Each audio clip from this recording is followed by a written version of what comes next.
Hello. Welcome to the Pirate History Podcast. My name is Matt. Thank you for listening. Following the Battle of Port Royal, while enjoying the spoils afforded by that raid, Provost Marshal of the Massachusetts Bay Colony, William Phips, decided to press his luck. He allied himself with two Puritan ministers, the Harvard-educated father and son duo of Increase and Cotton Mather. Phips was baptized into a Puritan church. He was welcomed into the fold of Puritan politics by all of Boston's finest. He lobbied for and eventually led the follow-up attack on Canada, the disastrous Battle of Quebec. We were going to talk about that battle today, but there wasn't much I found there that we didn't cover during the Battle of Port Royal. It was a much larger force that sailed on Quebec, but the French repelled the English with a near-constant barrage of cannon fire from their fortress walls. The following spring, 1691, Increase Mather and William Phips sailed for England. It was Sir William that really got them through the door. Remember, his haul from La Nuestra Señora earned him a knighthood, the first knighthood of any American-born citizen. And it boosted the English economy in ways that really we're still feeling the effects of today. They founded the Bank of England because of it. Phips had a foot in the door. They were in London to negotiate a new charter for the Massachusetts Bay Colony. Phips was to be at the helm of the colony, and, as Marshal General at this point, Phips had big plans for winning the war, in North America at least. But finally they returned to Boston on the 21st of April, 1692. Their writ was to establish a new and stronger government in Massachusetts. Phips had big plans and big concerns going in. His job as a governor installed by royal writ, rather than by voting of the people as it had been, his job was to prosecute the war. Moreover, he was going to have to build or commandeer his own ships and to find his own sailors. As we've seen in the past, he had innovative ways of doing so. But before he could get to any of that business, Phips was presented with a much more pressing concern.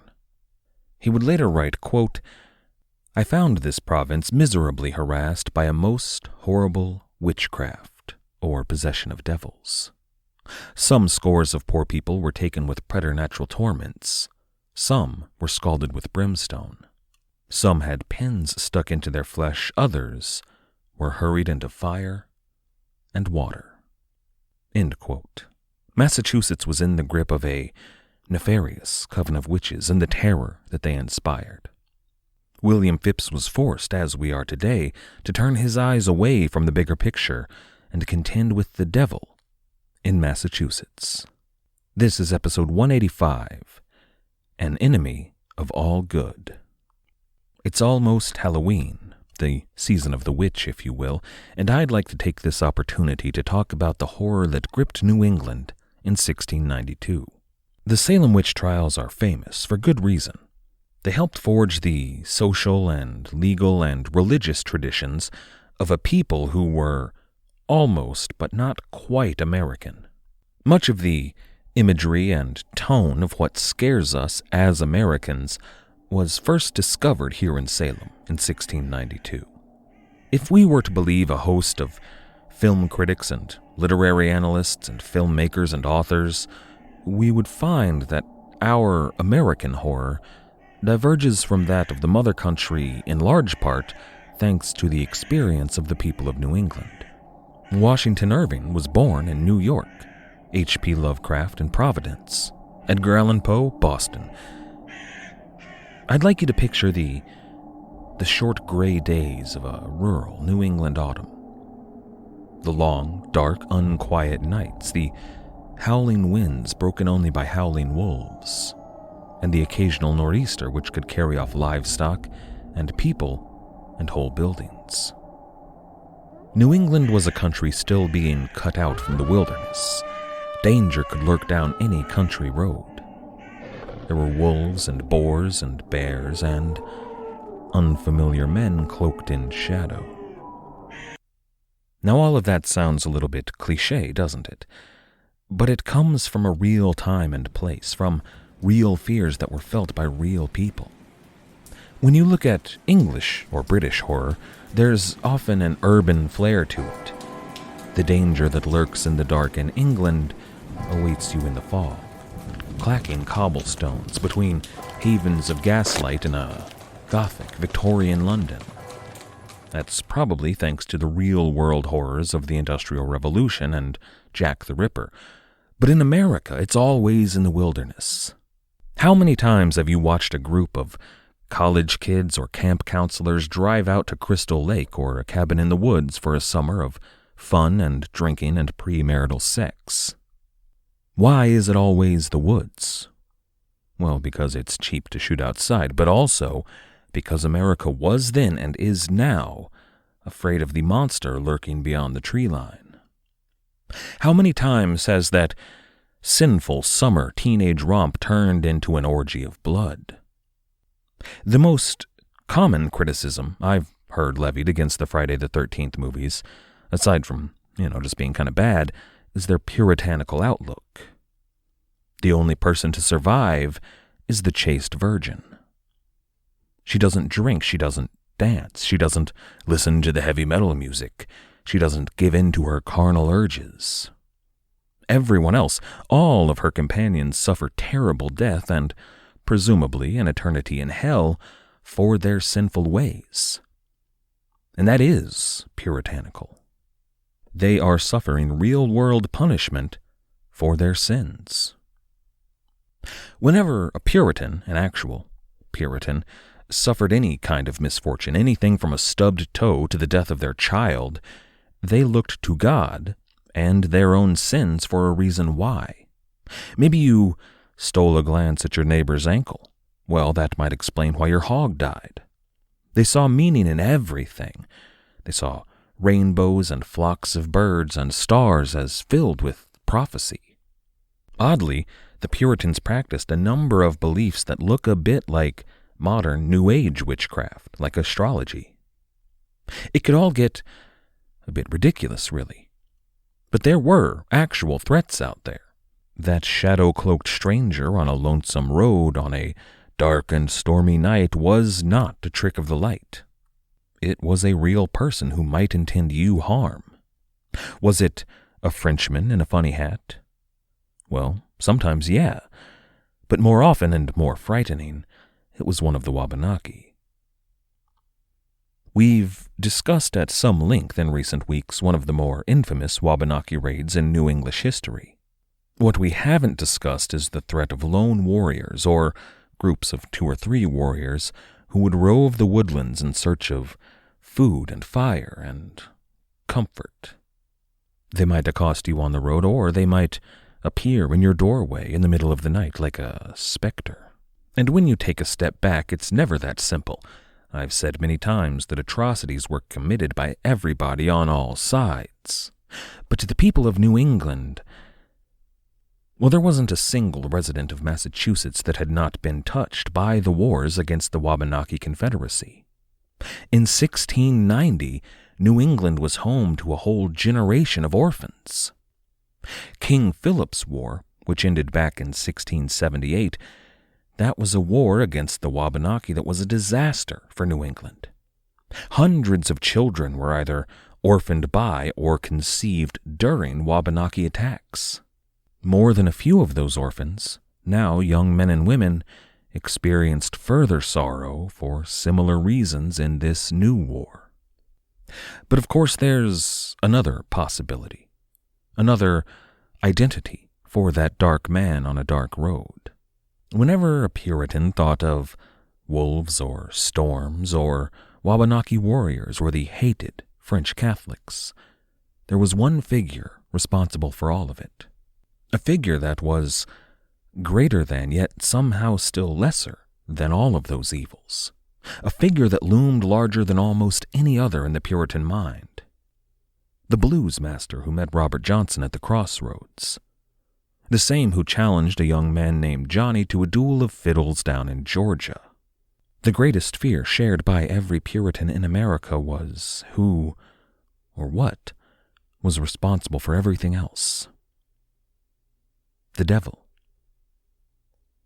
In the minds of the Puritans, the devil was very much alive and omnipresent in the Massachusetts Bay Colony in 1691-1692. Even those of us in the modern world who believe in Satan usually don't believe in him like the Puritans believed in him. You know, the devil might be a malevolent force behind all the evils of the world, but we don't tend to picture Lucifer himself literally sitting on our laps and whispering into our ears. The Puritans did. That belief in the physical reality of Satan can be difficult for those of us in the modern world to really wrap our minds around. Two of my favorite horror movies, really two of my favorite movies of any genre, deal with this question. The Witch is a phenomenal film. I don't want to spoil it here, but you really should go check it out, especially if you're interested in this story or language of the time. The other movie, though, is a classic. To me, The Exorcist is so terrifying because of the question with which it confronts you. The mother, who I think we're supposed to identify with, well, she struggles for most of the film with what is happening to Reagan, her daughter. It's not until desperation drives her to seek the help of a priest that she even begins to consider that what's wrong with her daughter might be supernatural. If a real demon is actually possessing her daughter, that means that it's all real. God is real. And that means, well, think about all the rules that you're breaking. I mean, I had shellfish this week. I had pork, too. And I have tattoos, and I shaved. Oh, God. As we will see, that's how the Puritans lived their life. I mean, they had a very large, heaping spoonful of hypocrisy on top of it, but they attempted to live as though the devil were looking over their shoulder. But before we get going, there is one last thing I want to note. This is a story about girls and young women between the ages of 9 and 19.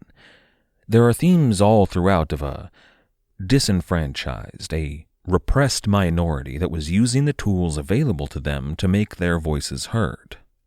Alongside that, there are the spiritual and sexual forces raging in all teenagers, but in this story in particular, in adolescent girls. Having myself never been an adolescent girl, I'm clearly not qualified to talk about this with any real depth. So in that respect, as with a ton of others, I'm going to be relying on two separate books by two fantastic historians. The first is by Stacy Schiff, her fantastic history, The Witches, Salem, 1692. I can't recommend it highly enough. Second, there's a classic meditation on the Holocaust via Salem called The Devil in Massachusetts by Marion Starkey. It's also an excellent read, and it inspired The Crucible by Arthur Miller. I'm going to be pulling largely from those sources. The movie references are mine. I'm qualified to do that at least, and I've got a fantastic one set up for Hulk Hogan's 1991 tour de force, Suburban Commando, but mostly I'm pulling from those historians. Stacy Schiff writes of the role of the young women in this story, quote, "At its heart are unfulfilled wishes and unexpressed anxieties, rippling sexual undercurrents and raw terror. It unspools in that fertile, dreamlike expanse between the uncanny and the absurd." There had been New England witch trials before, but none precipitated by a cohort of adolescent and pre-adolescent girls. Like a fairy tale, Salem is a story in which women, strong-minded women and trembling subservient women, upright matrons and wayward teenagers, play decisive roles. It includes a tacit salute to unsettling female power in the sheer number of women accused. Women play the villains in fairy tales. What are you saying when you place the very emblem of lowly domestic duty between your legs and ride off, defying the bounds of community and laws of gravity? End quote. I hope I've imparted just how uncertain life in New England could be, how terrifying it was. The people of Massachusetts saw their colony in a state of siege. besieged by the forces of evil. For example, in 1691, word arrived from England that they were to transition from the Julian to the Gregorian calendar. The Puritans were among the last holdouts on this issue, and they stood firm. After all, this was a Catholic innovation, and in the Puritan mind, Catholic was synonymous with satanic. It was a system that moved the date how many days? 13 days. An evil number imposed by evil men. Massachusetts was often called the Bible Commonwealth, and in the mind of the Puritan people, it was the last place on earth that was honestly pious. Stacy Schiff again writes, quote, "They believed the Reformation incomplete, the Church of England insufficiently pure. They intended North America to complete the task. On a providential mission, they hoped to begin anew. They had the advantage of building a civilization, a New English Israel, as one clergyman termed it in 1689, from scratch." End quote. The world was sinful. The mission of the Puritans, therefore, was to save it, and to save humanity from the fires of hell. Their tiny little corner of the globe was home to the only people anywhere that were destined for heaven. Therefore, it would make sense that the devil was very interested in corrupting the souls of New England. But given all of that, it took longer than one might expect for Salem minister Samuel Parris to jump to the conclusion that Satan was involved when two of the girls in his house began to exhibit signs of strange behavior. The minister's 9-year-old daughter, Betty Parris, and her 11-year-old cousin, Abigail Williams, were the first girls in Salem Village to suffer mysterious bites and pinches and pinpricks in the night, to complain of bad dreams, and to experience periods of blindness and deafness and occasionally seizures. Minister Parris initially assumed that the girls were sick, and he treated them accordingly. He prayed for their recovery, and he asked his local parishioners to do the same. He had his slave, Tituba, probably a South American Indian and not an African slave, but he had Tituba look after the girls. None of it helped, though. Now, these symptoms were not unique to the girls in the Parris household. They'd been seen before. Only a few years earlier, another group of young women from Massachusetts suffered a similar affliction. That case was documented by a young and upcoming minister named Cotton Mather. It was one of New England's most popular works. It was a book that sat beside the Bible in many a Salem household. Now, we don't know that Abigail Williams and Betty Parris read Cotton Mather's treatise on witchcraft, but we do know that both girls, and likely even Tituba, knew how to read. That was almost a prerequisite of life in New England. Everyone was expected to know how to read and to teach their children how to read. How else are you going to experience the Word of God? But Minister Parris, the girls getting ever worse, finally relented. He called in a doctor, probably a Dr. Griggs from Salem Town. I should probably pause here to explain that Salem Village and Salem Town were kind of not the same thing. Back in the 1650s, a bunch of landowners from Salem Town, who owned property way out in the countryside, they built a meeting house. It was part church and part town hall, and one of their members built a tavern called Ingersoll's Ordinary. They were both intended merely to be closer to home for everybody who owned farms out there. But in the intervening 40 years or so, a number of taverns popped up. They almost exclusively drank hard cider, and a few shops and a mill. Salem Village was almost an entity of its own, but it was a very small town. And they owed taxes still to Salem proper. Beyond that, they had to send militiamen 10 miles away to patrol Salem Town. Salem Village had been engaged in a long-running legal battle for emancipation from Salem Town. The only real victory so far was when Boston intervened and granted Salem Village an independent parish. They had the right now to hire their own ordained minister. But Given that, they still had a tough time keeping a minister on the job. 2 of those ministers, who are going to make an appearance later on in this story, had to skip town to avoid a debtor's cell. They weren't getting paid, so they had to take out loans, and since they weren't getting paid, they couldn't pay them back. Samuel Parris was initially a merchant and a real estate developer out of Barbados. He was, I should say, a failed merchant and real estate developer. He had been bankrupted a number of times.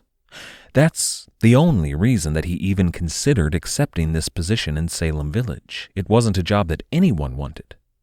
Here in 1690, Massachusetts was flush with ministers that were boasting masters in theology from Harvard. They were out of work looking for a good job, and none of them even considered Salem Village. That's why the people there had to look to a failed Barbadian merchant. And he didn't jump at the opportunity. He bargained hard before accepting. The negotiations took almost a year, but finally, in late 1688, Samuel Parris agreed to a decent salary, a good home to live in, and regular deliveries of firewood. He would receive none of it. By the winter of 1691-1692, which was one of the coldest in New England's history, the need for firewood was of significantly more concern than his daughter and his niece acting up. And it was. He might die, his family might freeze to death. His sermons were all of the injuries of Jesus Christ, and he made veiled references to his need for firewood and money, but as the winter grew colder, they grew less and less veiled. But there was a stream of well-wishers in the Parris household, those coming to pray with the minister and his wife, and maybe to gawk at the girls, to see what was wrong. But even if Minister Parris had not yet made the connection between Betty and Abigail and the book by Reverend Mather, everyone else was putting that together. At first it was whispered rumors, but more and more it became the talk of the tavern. Everyone at Ingersoll's knew that the Parris household was beset by witchcraft. There was a certain thrill in all of this, a certain scandal. Reverend Parris was not terribly popular there in Salem Village. A failed merchant whose sermons harped more and more on his own personal grievances, he was criticized frequently by the pious townfolk. Oh, they all sent their thoughts and prayers, of course, but the town tittered with admonition against their ministers. It was the talk of all Salem Village, except in the sermons given by Parris himself. One of the church faithful, a prominent woman in town named Mary Sibley, who was a regular at the Parris household, decided it was time to take matters into her own hands. As Stacy Schiff puts it, quote, "On February 25, Sibley arranged a furtive experiment. The question was no longer what afflicted the children, but who. Sibley determined to catch a witch." End quote. Mary Sibley ordered one of the Parris household slaves, a man named John Indian, to bake a rye cake that was infused with the girl's urine. Then she fed that cake to one of the household dogs, who were not exactly clear on what this was supposed to accomplish. Maybe the evil spell would be transferred from the girls to the dog, or maybe the dog would hunt down the witch like a bloodhound. Whatever the case, though, when Samuel Parris found out about it, he was furious. This was counter magic. This was a tool of Satan, in his own home, no less. He railed against Sibley. He called the people of his congregation to shame her. On 2 separate occasions he did so publicly, and they did so. Still, though, this counter magic did its job. Within the week, Betty Parris and Abigail Williams had named not 1, but 3 women who had bewitched them. Sarah Osborne, Sarah Good, and their own nurse Tituba. Those 3 women represent something of a cross-section of Salem Village. Tituba was a slave. Sarah Osborne was a well-dressed, well-off matron with ties to the powerful Putnam family. And Sarah Good was a beggar. She lived in perpetual poverty. Thanks to a series of tragic deaths and bad luck and bad decisions, Sarah Good was forced to live on the charity of her neighbors. More than one winter was spent in the home of one or another of the prominent families there in town. Inevitably, Sarah Good wore out her welcome in their home with a foul tongue and her habit of perpetual pipe smoking. On at least 2 occasions, Sarah Good and her children were kicked out in the middle of winter. On both occasions, Sarah Good was heard to mutter recriminations and, reportedly, curses. Her departure was followed shortly by the death of an animal on the farm. In the days following the accusation, 2 more girls came forward. They were suffering the same affliction as the girls in the Paris household, and they were backed by their parents. The first was Elizabeth Hubbard of Salem Town. Hubbard was one of those who had been orphaned by King Philip's War. At this point, she was a 17-year-old maidservant to her uncle, a man named Dr. William Griggs. Hubbard was almost certainly on hand when Dr. Griggs attended the 2 girls in the Paris household. Elizabeth Hubbard was also very pretty, and at 17 she was old enough to testify under oath. In the trials to come, she would prove in a most dramatic fashion to be something of a star. The other girl to come forward was Ann Putnam, Jr. She came forward to back up the claim against Sarah Osborne. Now, I'm sure there's no connection here, but we might mention that Sarah Osborne was involved in a long-running legal dispute with Ann's father, Thomas Putnam. Sarah Osborne had formerly been Thomas Putnam's stepmother, and following the death of Thomas's father, Ann Putnam's grandfather, Sarah Osborne remarried, a very attractive young Irish farmhand, and in doing so claimed more of the inheritance for herself and her new husband than had been promised in the will. She and the Putnam men had been in and out of court for years now. And that's actually a key element to this story. The witch trials were trials. It's not that scene in Monty Python and the Holy Grail. It's not the almost uninhibited lynchings of the 30 Years' War. They went into courtrooms with magisters and juries to determine the guilt of these witches.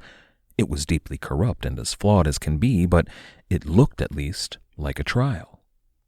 Full disclosure here, I've never seen the 1991 Hulk Hogan opus, Suburban Commando. I did, though, have a VHS copy of Teenage Mutant Ninja Turtles 2, Secret of the Ooze, and that contained a trailer at the beginning for Suburban Commando. I must have watched that trailer 100, 200 times. And there's a line in that trailer that somehow, through the years, has stuck with me.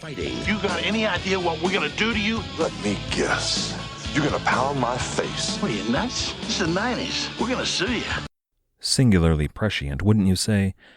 They say that life imitates art, but sometimes art imitates life. On February 29, a group of 3 men trudged through the rain and the mud the 10 miles down to Salem Town.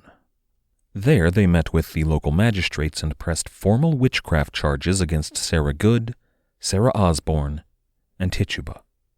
The following morning, the 1st of March, 1692, Salem Town magistrates John Hawthorne and John Corwin served arrest warrants against 2 of the women accused of witchcraft. Sarah Good was delivered to Ingersoll's ordinary at 10 in the morning that same day. Schiff tells us, quote, "Insofar as the village had a nucleus, Ingersoll's was it. Steps from the meeting house, the ordinary was the address at which Paris's congregants refreshed themselves between Sunday sermons." End quote. An ordinary, by the way, is not just a tavern. While the meeting house was for official and religious business, an ordinary was for ordinary business. Schiff continues, quote, "Only the absences were notable that morning. Sarah Good's upright neighbor, Martha Corey, elected not to attend. She attempted to detain her husband as well, going so far as to unsaddle her husband's horse. She lost the battle. Giles Corey missed not a minute of the week's examinations." End quote. By the time the magistrates arrived with Sarah Good in tow, Ingersoll's was packed. to the rafters. It was too full, so they moved the hearing to the meeting house. The meeting house, though, was a dreary, drafty building. Ingersolls had offered a warm fire and fresh cider. Many had been enjoying it, but even after moving to the cold, drafty meeting house, more and more people filed in, despite the discomfort. No one was willing to miss a witch trial. The two magistrates played to the crowd, and this trial, really a preliminary hearing, it was a farce, a miscarriage of justice. One of the cornerstones of the modern world, a cornerstone that I think is imperative to any society, is the presumption of innocence until proven guilty. The opposite of that was on display at the local Salem Tavern here in 1692. Picture two justices of the peace, complete with their dark robes and their powdered wigs, men who lived in two of the finest mansions in Massachusetts, at least outside of Boston, presiding over a poor, homeless vagrant with her emaciated 5-year-old daughter and suckling infant in tow. All of them in little better than rags in the cold of a New England winter. Corbin led the prayer that opened up the proceedings, and Hawthorne began the questioning. "Sarah Good," he said, "what evil spirit have you familiarity with?" She answered, "None." The witches, Schiff's account surmises his rapid-fire questioning expertly.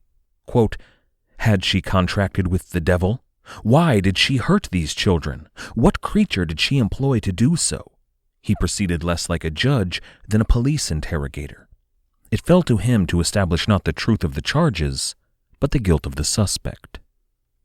End quote. It's disgusting and infuriating, but the belief that she was a witch had already been determined by the court.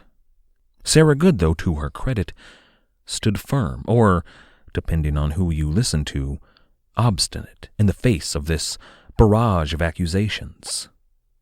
Her status, though, as the local undesirable had already proven her guilt. When she denied the charges, they brought out old rumors and slights that she could not deny. They had happened. The muttered curses, the dead animals left in her wake, rumored romps with local men. Even worse, though, even more damning to her case, was the one factor that would define the trials to come. The girls who had accused her of torture and torment and witchcraft, well, they were brought into the courtroom. Good was told to look upon them. They were told to move as close to Sarah Good as possible. And there, in the middle of the meeting house in Salem Village, their sufferings became apparent to everyone. The girls began to shudder and writhe and gyrate. They cried out in pain. They fell to the floor. They complained of bites and pinches. Teeth marks bloomed on exposed necks and wrists.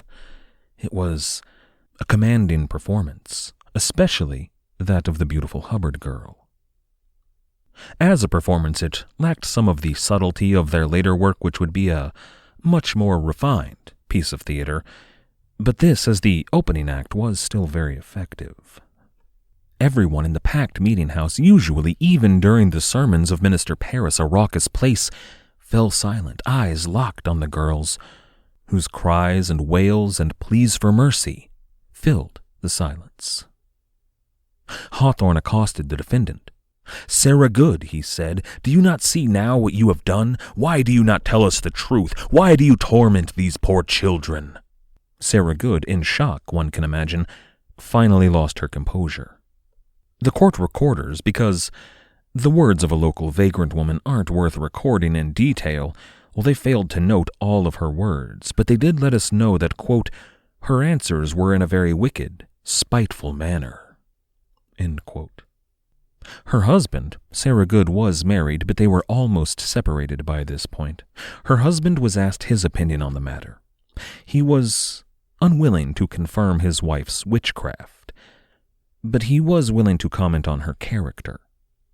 Tearfully, he confessed the abuses that Sarah Good had levied on him and her sovereign and of God.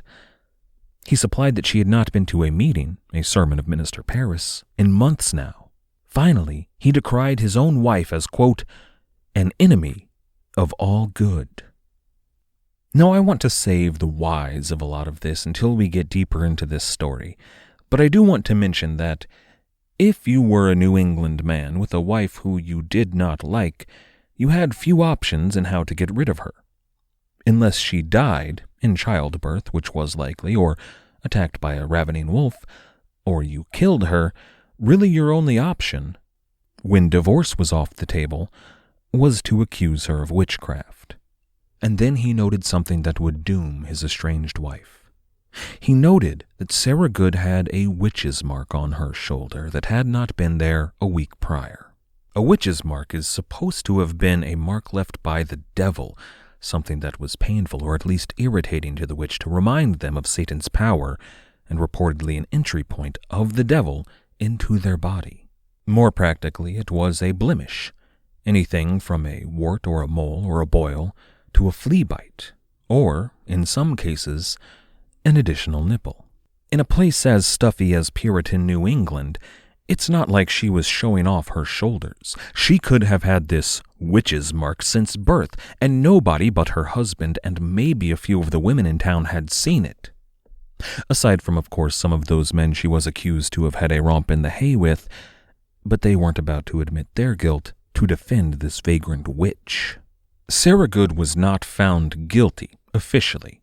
Public opinion was a different matter, but to be found guilty in the eyes of the law required a grand jury. However, she was remitted to the Salem town jail. That was a wet, cold, dank pit of raw wood and stone. It had a nickname there in Massachusetts. They called it a suburb of hell. Over the following 9 months, more than 60 people accused of witchcraft in New England would pass through the cells of the Salem town jail, many of them on their way to even worse hells. Up next was Sarah Osborne. Now, she did better than Sarah Good had on the stand. She was a social equal to the justices. Well, she was a woman, so clearly inferior in every way, but her class and family pedigree matched theirs. Beyond that, Osborne was better read than Sarah Good and probably than the justices. She knew her Bible and she knew her Cotton Mather. Rather than Good's strategy of outright denial, Osborne played into the supposition that witchcraft was real and that these girls were victims of it. Osborne was, as she claimed, rather bewitched than a witch. She was a victim of dark sorcery. She told the court that a spectral man, a ghost in the form of an Indian, had appeared at her door one night, months ago. He hauled her out of bed by the hair, through her living room and out the front door into the field where this ghostly Indian, she lost her composure there. But everyone knew what he had done to her.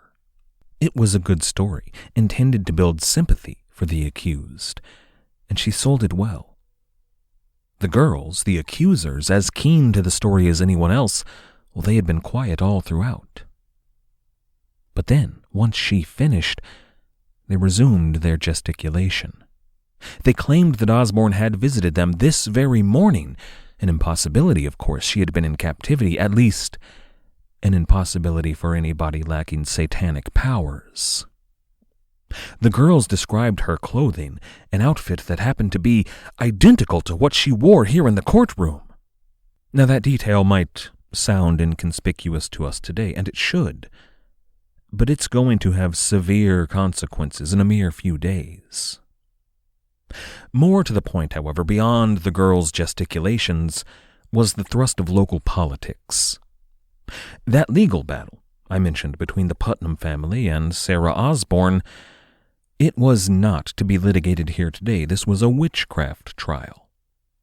But wouldn't you know it, the Putnam clan, Osborne's former stepsons, remember, had more than a little circumstantial evidence. When the Osborne woman had lived in their home, many of them had spied a witch's mark, a mole found on their youthful stepmother that suggested nefarious intentions on her part, as well as dark arts performed in their own home. Shocked gasps rattled the courtroom, and the innkeeper's wife took Sarah Osborne off to perform an examination. She did indeed carry a mark in a most sensitive region. Osborne, too, was taken to Salem town and committed to a cell. Following this hearing, a couple of days passed. They knew that they had to deal with the third accusation, but the last woman implicated by the girls was uncomfortable. Tituba was a servant in the Parris household. She was a favored slave to the Parrises and a well-known, much-loved fixture in the local Puritan church. Still, though, the evidence was piling up. The girls' claims, even more their cries and spasms, well, they seemed to have proven the guilt of 2 witches now. Tituba must be questioned.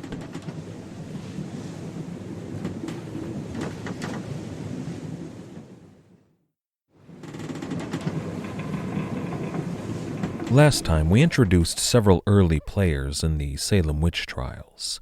Samuel Parris, for example, the Salem village minister, his daughter and his niece, Betty Parris and Abigail Williams, who were afflicted by witchcraft.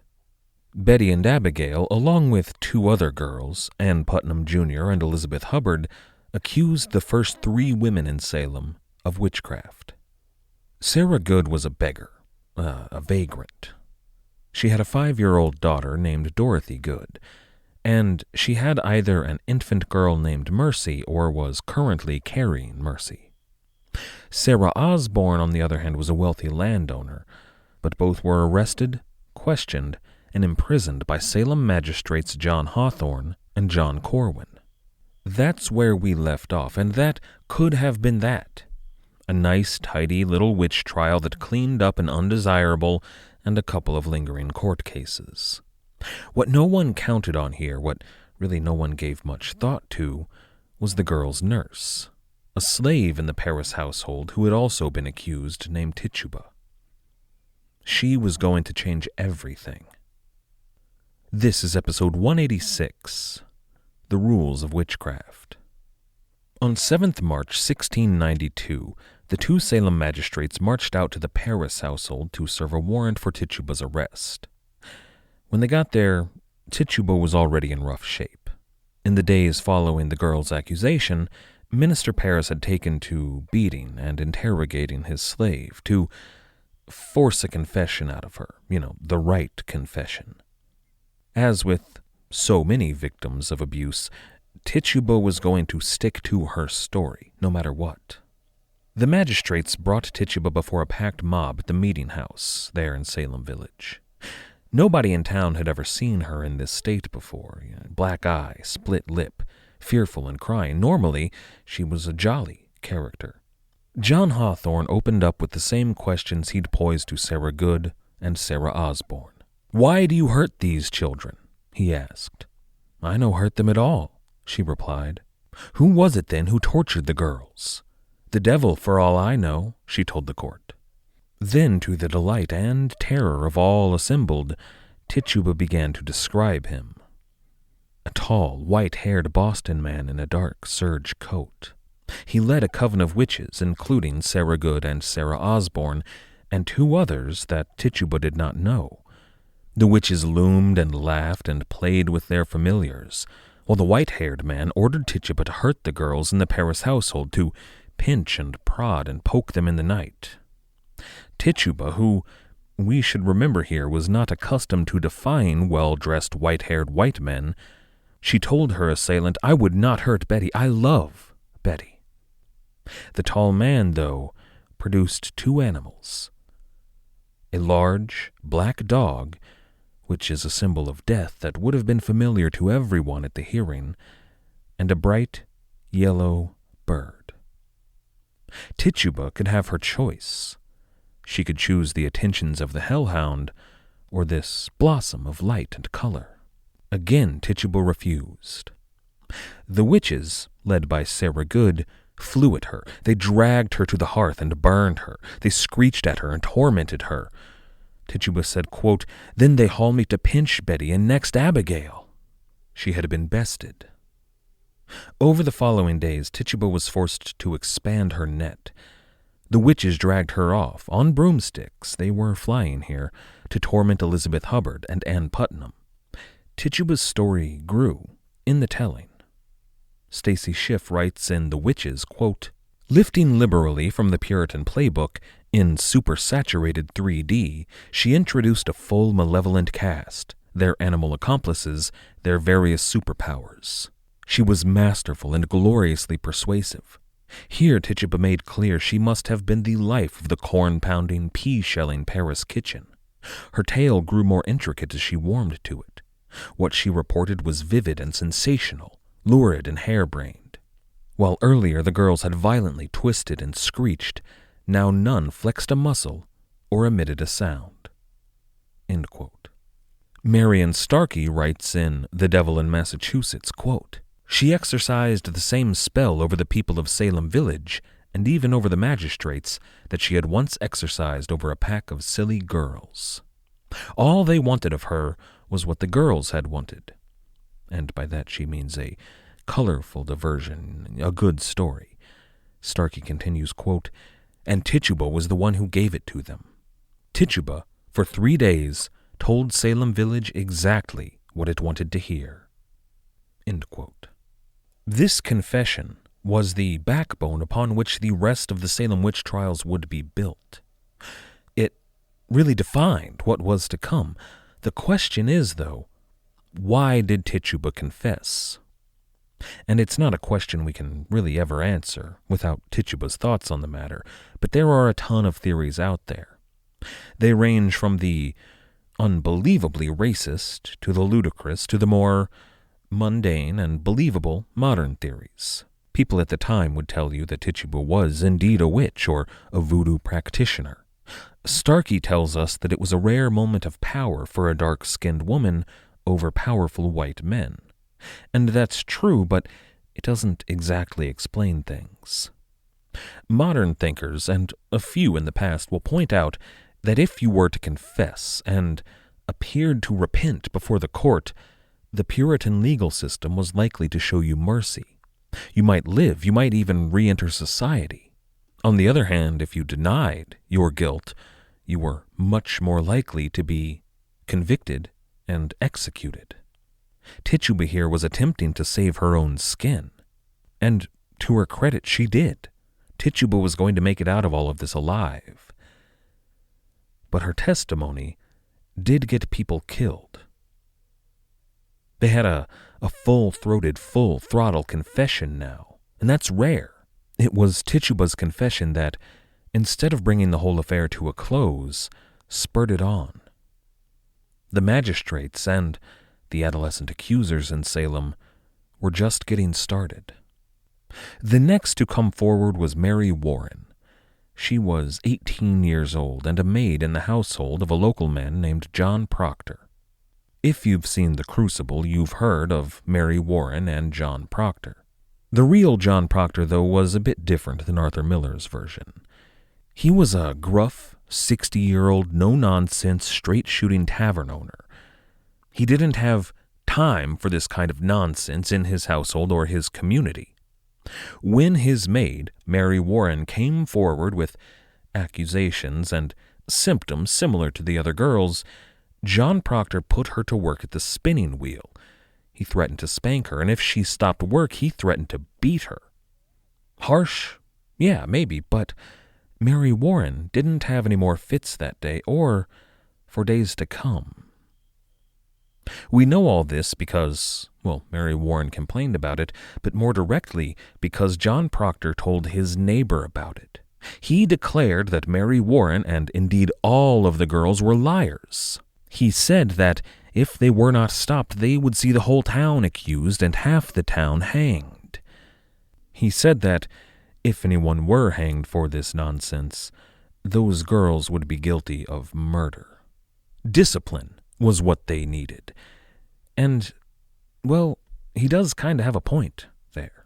I mean, witchcraft isn't real, and these girls were lying. But as we will see, there's more to it than that. It's a lot more complicated. After Mary Warren came Mercy Lewis. She was 16 years old in 1692, and her story is worth a closer look. Mercy Lewis was born in Falmouth, Maine, at the height of King Philip's War.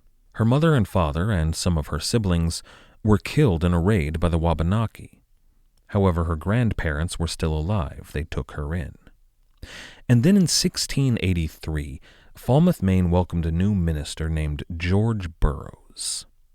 Burroughs had previously, only a few months earlier, been the minister to Salem Village. Salem Village had a bad habit of refusing to pay their ministers. Burroughs, as minister, had been forced to take a loan out from Thomas Putnam, Ann Putnam's father. When he couldn't pay it back because they wouldn't pay him a wage, Thomas Putnam almost had George Burroughs arrested, so the minister skipped town and fled to Falmouth. George Burroughs ministered to the people of Falmouth, Maine for several years. Both he and Mercy Lewis were still there in Falmouth when a disgraced Royal Navy captain named Thomas Pound arrived off the coast.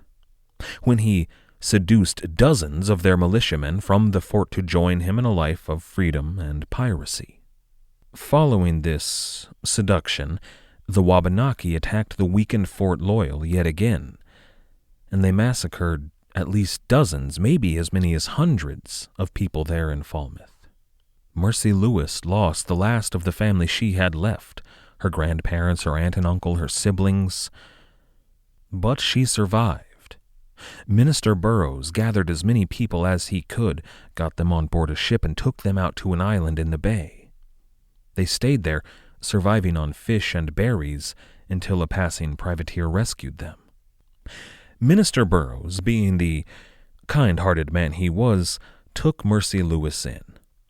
She was going to live in his household alongside his wife and daughters. And it's here that we need to discuss something uncomfortable. If topics like sexual assault, especially that involving children, is something you'd rather not hear about, I would skip forward about 5 minutes. This isn't something I wanted to talk about at all. But the physical and sexual abuse of girls and young women in New England was a pervasive problem at the time. It almost certainly played a role in the Salem Witch Trials. I mentioned last time that, much like Mercy Lewis, there was this generation of orphans, thanks to the years of war with the French and Wabanaki.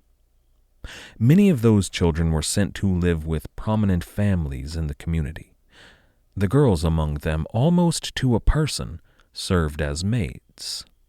Much has been made of the girls' lack of fathers and the desire for positive male attention of any sort. I don't like that notion personally. It smacks of victim blaming to me. Stacy Schiff, though, writes, quote, "Servant girls fended off groping hands and unwanted embraces from lascivious swineherds, from the men of the house, and from visitors to the house, often at appallingly early ages. Isolated, semi-orphaned, they seldom knew someone to whom they could appeal to wield pitchforks on their behalf.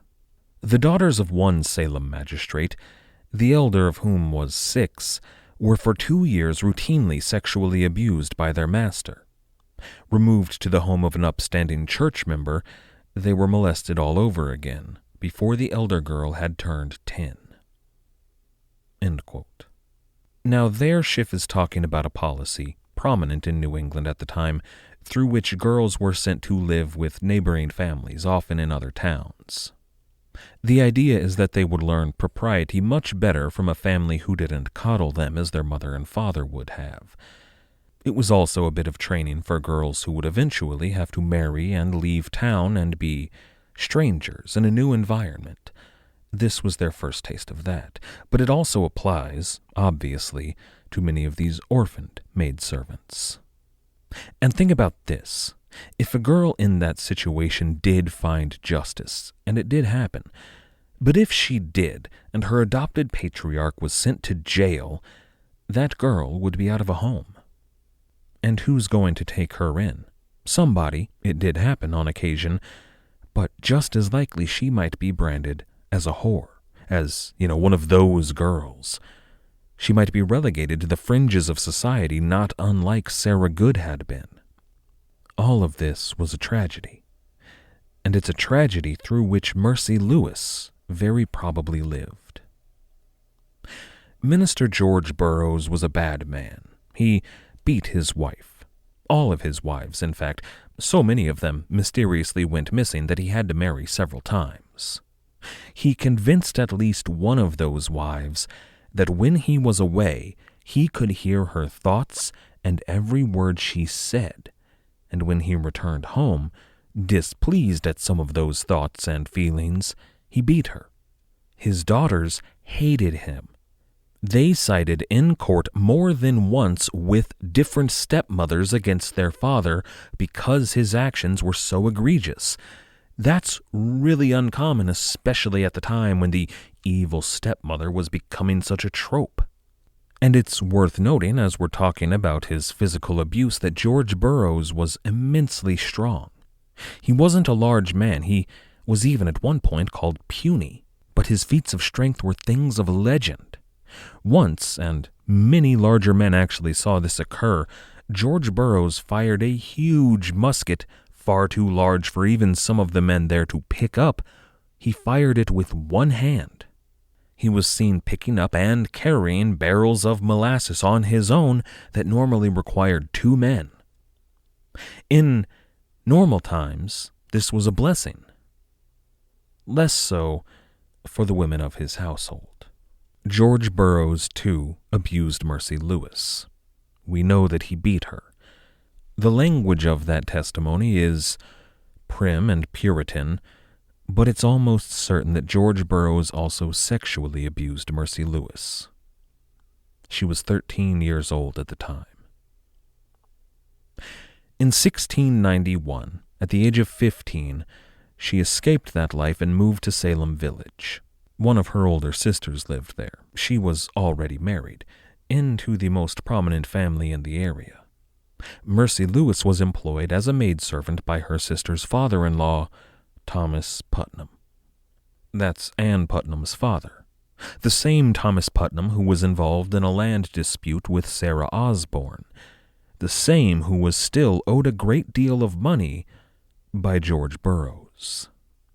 In the days that followed Tituba's confession, Mercy Lewis began to suffer pinches and bites and fits.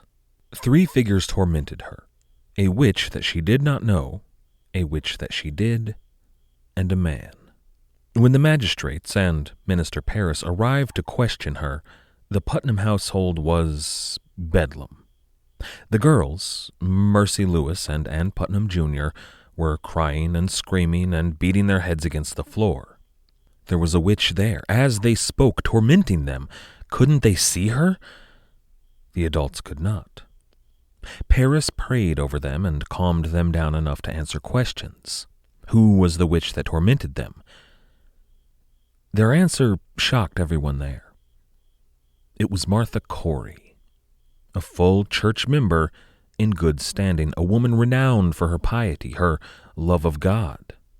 You may remember Martha Corey from last time. She was the woman who chose not to attend the hearings, who tried to stop her husband, Giles Corey, from attending by unsaddling his horse. The men asked the girls to describe the clothes that Martha Corey wore, but they could not. The witch, they said, had blinded them, but she promised to return at nightfall with horrors beyond anything they had experienced thus far. They asked the girls also about the man in Mercy Lewis's accusation. That man was familiar, but shrouded in shadow. Mercy Lewis didn't know who it was. He did, though, spirit her off to a far-away mountain where he promised her gold and power and a city to rule. All she had to do was to sign her name in a leather-bound book that he carried.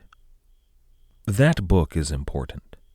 Similar books played a role in prior witch trials, but this book was going to become a major factor in Salem. However, Tituba, their ringer in this whole affair, never mentioned the book. So the magistrates paid Tituba a visit. She had been offered a book, but of course, she didn't know how to write. And what of the man, they asked her. Well, it turns out that Mercy Lewis's tormentor matched Tituba's recollection perfectly. Of Martha Corey, though, Tituba couldn't say. At least, she had no evidence of Martha Corey being a witch. So the men did not immediately assume that this accusation was accurate. On the 21st of March, John Hawthorne and John Corwin rode out to Martha Corey's farm. They were greeted with all the warmth and hospitality in the world. Corey was 72 years old, and she invited them in. They sat down. They shared a cup of tea. But her opening remarks were a mistake. Martha Corey said, quote, "I know what you are come for. You are come to talk with me about being a witch." Hawthorne was taken aback. He asked her to repeat herself. She told the men she was not a witch. "I cannot help people talking of me," she said. They told her about Ann Putnam's accusation, and Corey asked, "But does she tell you what clothes I have on?" But Hawthorne countered that Corey blinded her and told her that she should see you no more before it was night, that she might not tell us what clothes you had on. But still Martha Corey was unfazed. She was a pious woman, a devout woman. In her own words, a gospel woman. She promised to, quote, "open the eyes of the magistrates and ministers." The men left her there at home. She was still free, but the magistrates had already decided to collect an arrest warrant for the woman they were now convinced was a witch. 2 days later, Martha Corey rode out to the Putnam farm. She wanted to put all of this business to bed. Thomas Putnam and his wife and his daughter, Ann Putnam Jr., were all there. But upon crossing the threshold, Ann Putnam crumpled. Martha Corey was a straight-backed 72-year-old woman standing in the parlor of the prosperous Putnam farmhouse. But as she removed her cloak, a 12-year-old girl who had accused her of witchcraft dropped to the floor. The girl screamed and contorted and thrashed and cried. The adults were just left standing there, dumbfounded, staring at the scene unfolding before them. As she rolled around on the floor, Ann Putnam began to narrate a scene that was happening as they live and breathe in this very room, but that only she could see. Martha Corey had a little yellow bird perched upon her fingers. Could they not see it? Corey proffered her hands. She moved in to show the girl that they were empty, but that only elicited yet greater cries and screams. "Now look, there is a man impaled on a spit, and before the spit, turning him over the fire, is Goody Corey." Meanwhile, the adults saw no spit. They stood there stock still. And then, bursting into the room, and everyone could see this, was Mercy Lewis wielding a fireplace poker. She said she would thrash Martha Corey to chase her from this home, and she did. But not the real Martha Corey. The real Martha Corey was just standing there. Meanwhile, Mercy Lewis dueled with an apparition that only the girls could see. Anne, writhing on the floor, screamed, "Do not do it! Not if you love yourself!" But Mercy nonetheless struck at this spectral witch. But she missed. Mercy Lewis missed, and she dropped her weapon, fell to the floor, and screamed in agony. Anne illuminated the adults in the room. "She has struck Mercy Lewis with an iron rod!" Now, this is a good place to point out that we have almost no words that the girls actually spoke. Ann Putnam probably did not call Mercy Lewis Mercy Lewis. Mercy was there writhing on the floor. Everybody knew who she was talking about. But the old white men that wrote all this down did write Mercy Lewis's full name to make the passage clearer for their reading audience. There's a lot of that, and of girls using the kind of formal language that was popular in writing at the time, but that no teenage girl has ever used. You know, "She is a most grievous and contemptible witch," that kind of thing. This grievous and contemptible witch was currently beating Mercy Lewis, in spectral form, within an inch of her life, while everyone else in the room, besides the two girls writhing on the floor, just kind of stood there. It was Thomas Putnam that came to grips with the situation first. He screamed at Martha, the real Martha Corey, for beating his maidservant and tormenting his daughter before his very eyes. He chased her out, and that very afternoon, a warrant was issued for goodwife Martha Corey. At the very time that all of this was going on, a familiar face arrived in Salem Village. Deodat Lawson was yet another former minister of Salem. His tenure ended, as you might expect, due to a lack of pay, in 1688. Samuel Parris was the man who replaced Deodat Lawson. But here in 1692, Samuel Parris invited Lawson to come visit Salem. Parris had far too much on his plate between the investigations and the girls in his household to minister properly. Deodat Lawson got a room at Ingersoll's Ordinary. Everyone there was happy to see him. They wanted to catch up with their old minister. But first Lawson had to drop off his bags and freshen up in his room. As he did so, in his shirt sleeves, a young woman in town named Mary Walcott invited herself in. Mary Walcott was the niece of Mary Sibley. You may remember her as the witch cake enthusiast. At 16, Mary Walcott was not yet old enough to marry, by Puritan standards, but she was old enough to be thinking about marriage. On an entirely unrelated note, Cotton Mather once complained of the horde of young women that called at his house mere weeks after his wife died, all of them bringing him treats to, console him. Pastors were quite the catch in Puritan New England.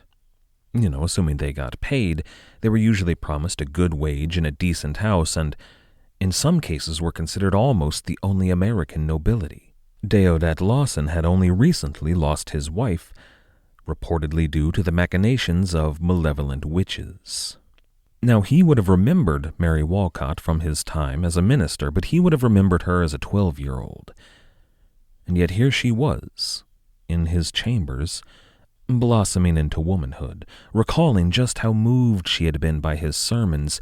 It was so good to have him back. Minister Parris just couldn't compare.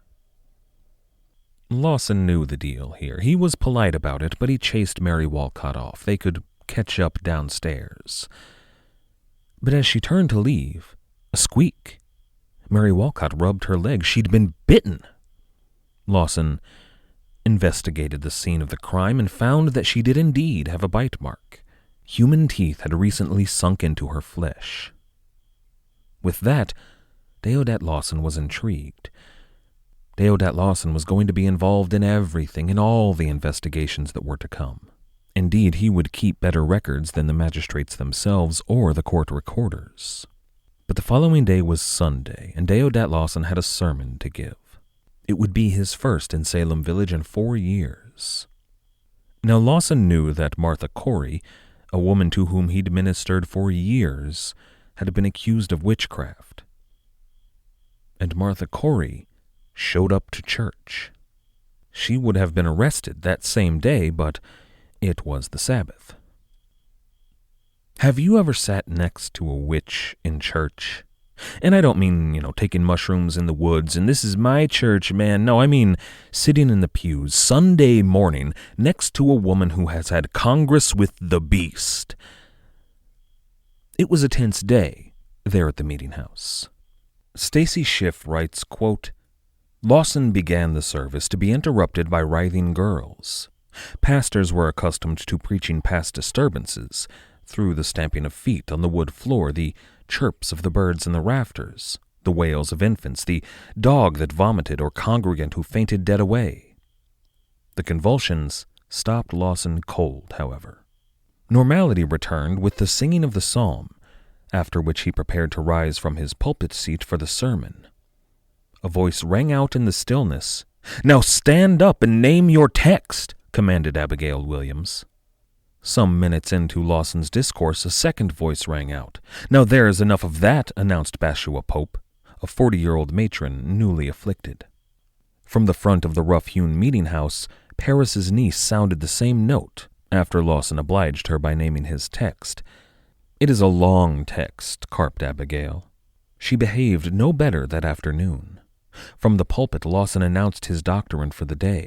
"I know no doctrine you had," she countered. "If you did name it, I have forgot it." She went on to disrupt that sermon, too, pointing to an astounding sight. All eyes must already have scuttled and darted in Martha Corey's direction. Abigail redirected the congregants' attention skyward. "Look where Goodwife Corey sits on the beam," cried the 11-year-old, gesturing to the rafters, "suckling her yellow bird between her fingers." End quote. It was a hard day for Martha Corey, but not as hard as the next day would be. Come morning, she found herself back in the meeting house, this time in chains. Everyone in town was there. Well, almost everyone in town was there. There were a few old, sick women who chose not to attend the hearing, which, I'm sure in the current climate, wouldn't backfire. The magistrates laid out the evidence before everyone, including Martha Corey. The accusers, Abigail Williams, Ann Putnam, Betty Paris, Elizabeth Hubbard, and Mercy Lewis, were their smoking gun. 5 more women and girls joined them in accusing Goodwife Corey, but those were the nucleus. Beyond that, there was the damning interview that they had taken a few days past. They asked Martha Corey why she thought to ask them about her clothing. She said that it was because her husband, who, recall, had been at all the previous hearings, had told her about the girls reporting on witches' clothing. Sensible enough, but Giles Corey testified that he had not. Hawthorne asked her, "Did you not say your husband told you so?" But before she could even begin to answer, he warned her, "I expect the truth. You promised it." Martha Corey, 72 years old, was forced to stand there in chains while Hawthorne barked out accusations at her without the ability to get a word in edgewise. She did occasionally try to defend herself, but every time she spoke up, she was cut short by court officials who made it very clear they expected her to confess. She said to them, "So I would if I were guilty," but Hawthorne responded, "Tell me the truth. Why did you say the magistrate's eyes were blinded and you would open them? You say we are blind? If you say I am a witch," she told them. And then, on the very few occasions she was actually given the opportunity to speak up, she was interrupted by the girls. Abigail Williams spat out, "She is no gospel woman, she is a gospel witch." Ann Putnam Jr. informed everyone assembled that there was a man standing next to Goodwife Corey, whispering into her ear. At this, because it was obviously true, Hawthorne erupted, "What did he say to you?" Martha Corey suggested, quote, "We must not believe all that these distracted children say. Good advice," but advice that the court completely ignored. The performance that the girls put on at Goodwife Corey's hearing was much better than it had been at the earlier hearings. Much more subtle, nuanced, and believable.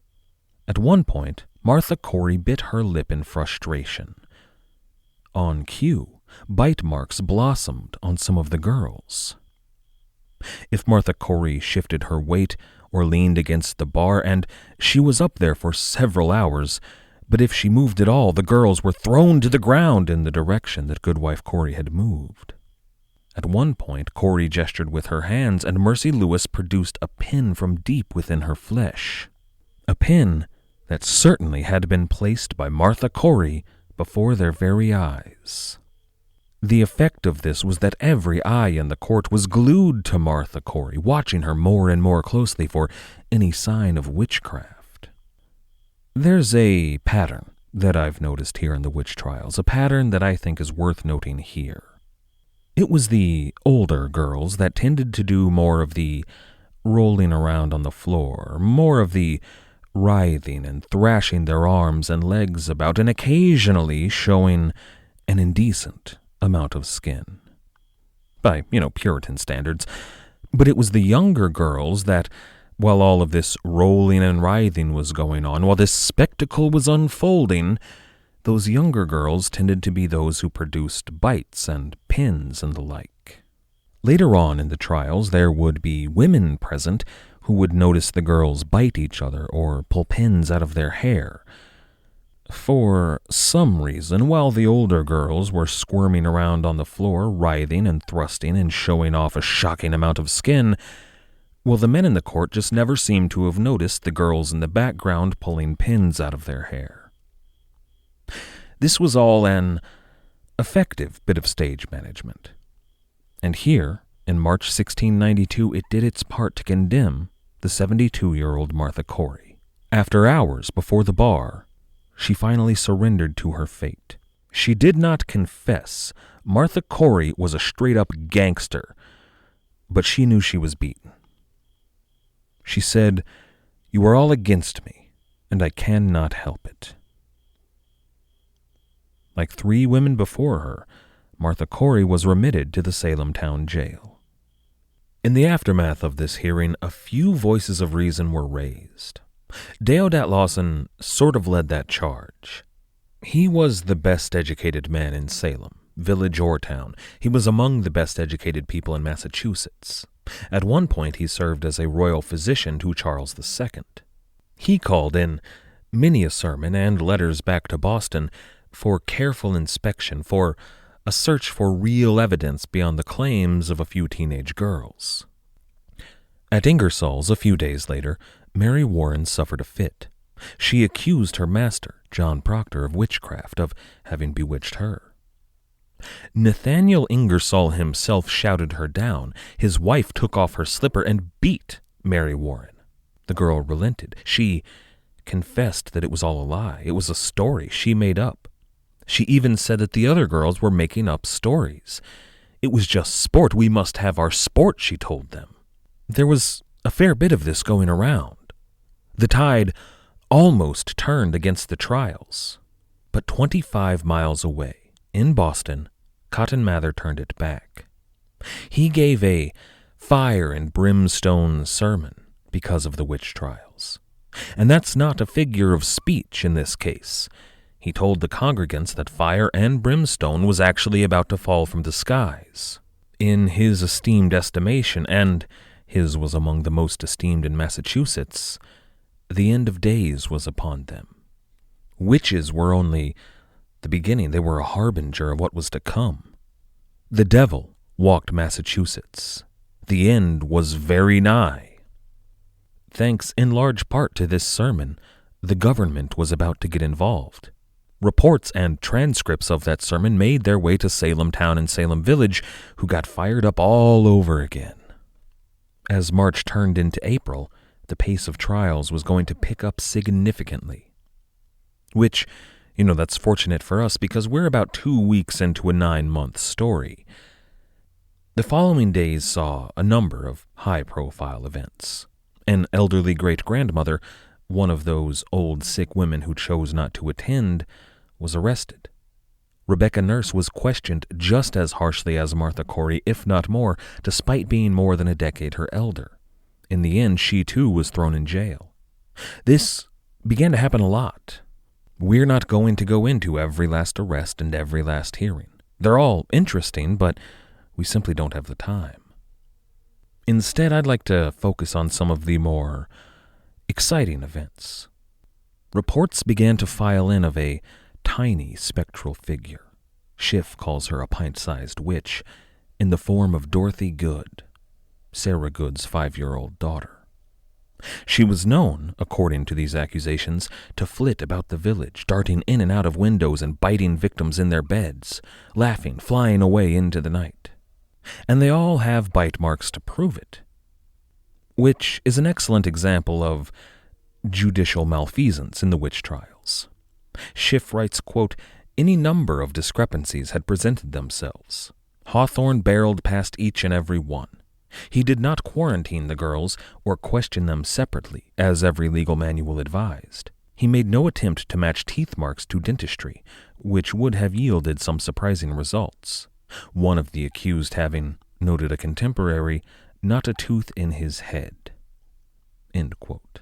That contemporary might have pointed this fact out, much as many of the women would go on to point out that the girls had bitten each other or produced pins from their hair.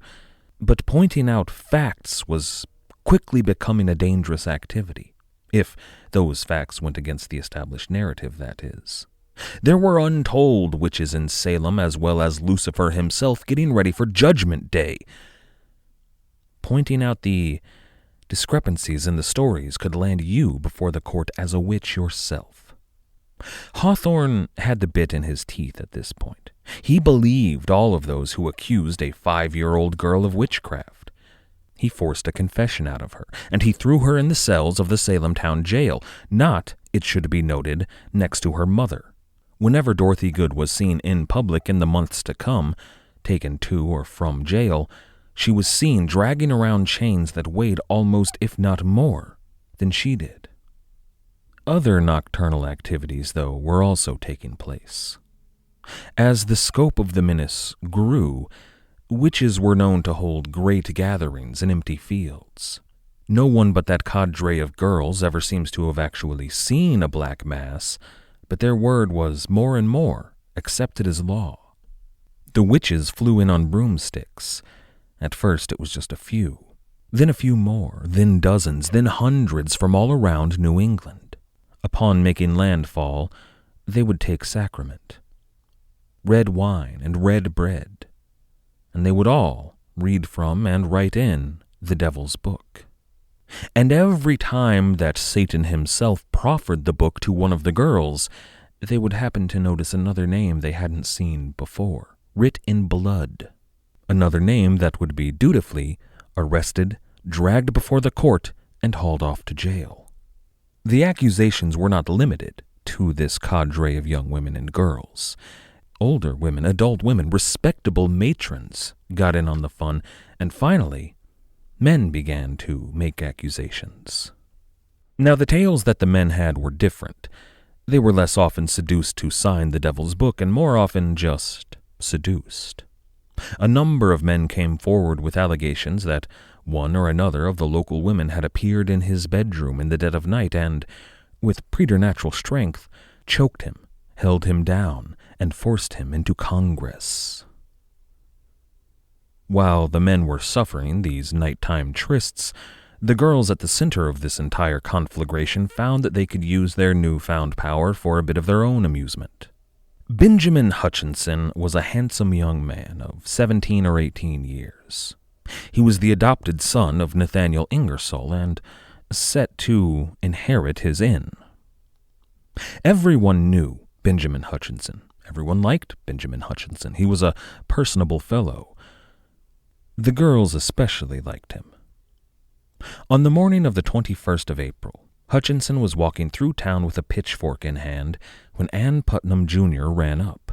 She informed Benjamin that there was a sinister little man sitting by the side of the road. Ann had a litany of murders and petty crimes of which this fiend was guilty, but she also noted his strength. He had, she told him at one time, fired a huge musket, one-handed. Hutchinson, in what I have to assume was a most dashing form, launched his pitchfork at exactly the spot to which Anne pointed. To the delight of the younger girl, he hit the vile little man. Again, Stacy Schiff, which really just go by the book. It's a fantastic read. She writes, quote, "Shortly before 4 o'clock, Abigail again sought out Hutchinson at the tavern, this time arriving with his cousin, Mary Walcott. They were just able to report that a Topsfield woman had bitten Mary before both girls began to shudder. As they calmed, they pointed to a table. The witch's husband stood upon it. Hutchinson plunged his rapier into what he understood to be their tormentor's side.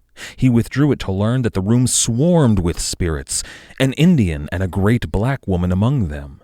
Wildly, Hutchinson and a friend struck left and right, directed by the bewitched, who described the carnage for their defenders. They now lived in a world where, when a girl pointed to a notional figure, you assumed she was right, and you were blind. The sanded floor was slick with blood. On the hill outside, the girls spotted a coven of witches, 3 of them dead." End quote.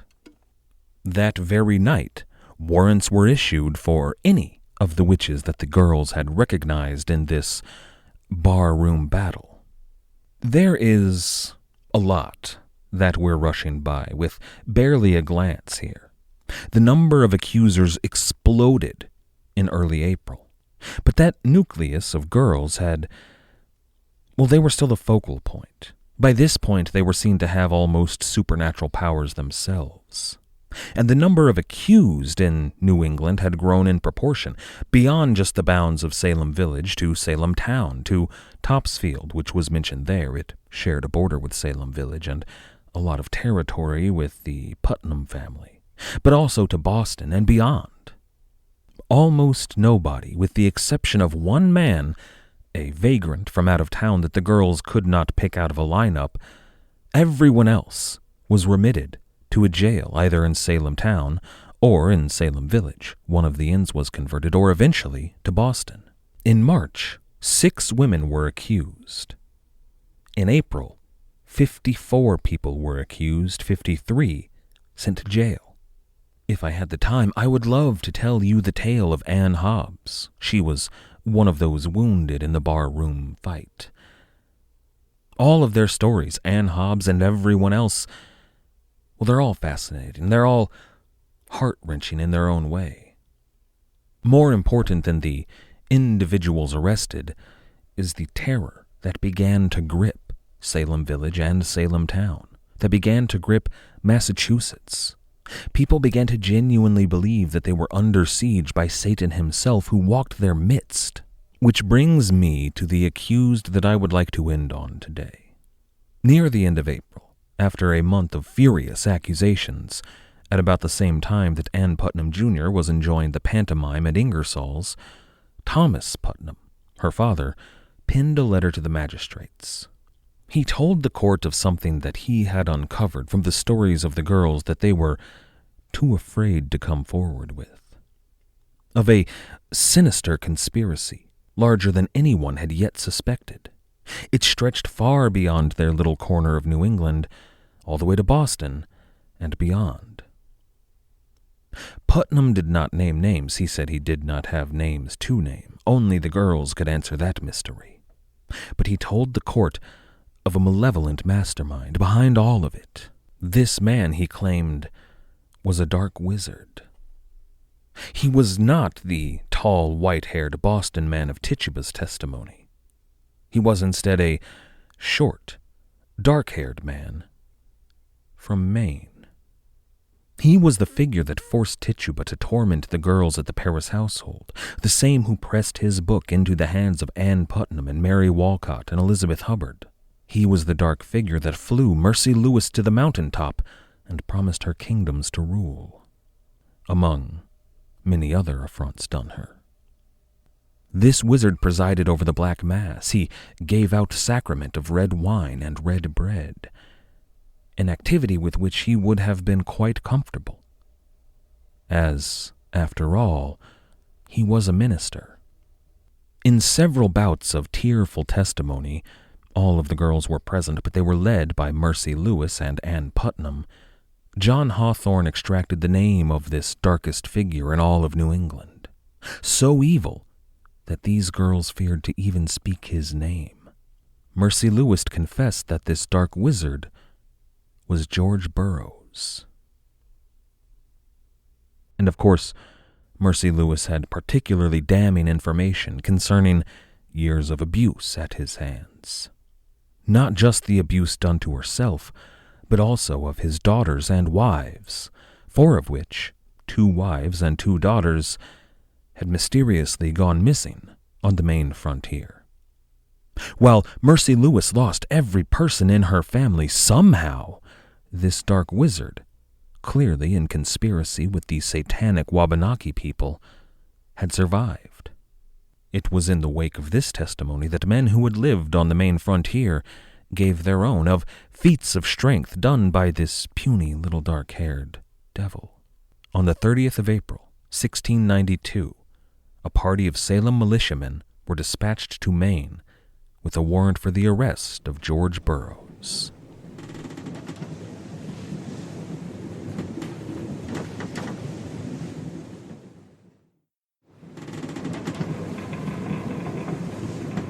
I have, officially at this point, bitten off more than I can chew. The problem here is that I love the story of the Salem Witch Trials. I could spend ages telling it. But we don't have that luxury around here. Today, as I release this episode, is Halloween, and I'd like to finish the tale of the Salem Witch Trials on Halloween. So we're going to jump right in and finish this story one way or another. This is episode 187, That Dark, Mysterious Season. Last time we brushed right by April 1692, but there are a couple of important events I'd like to mention.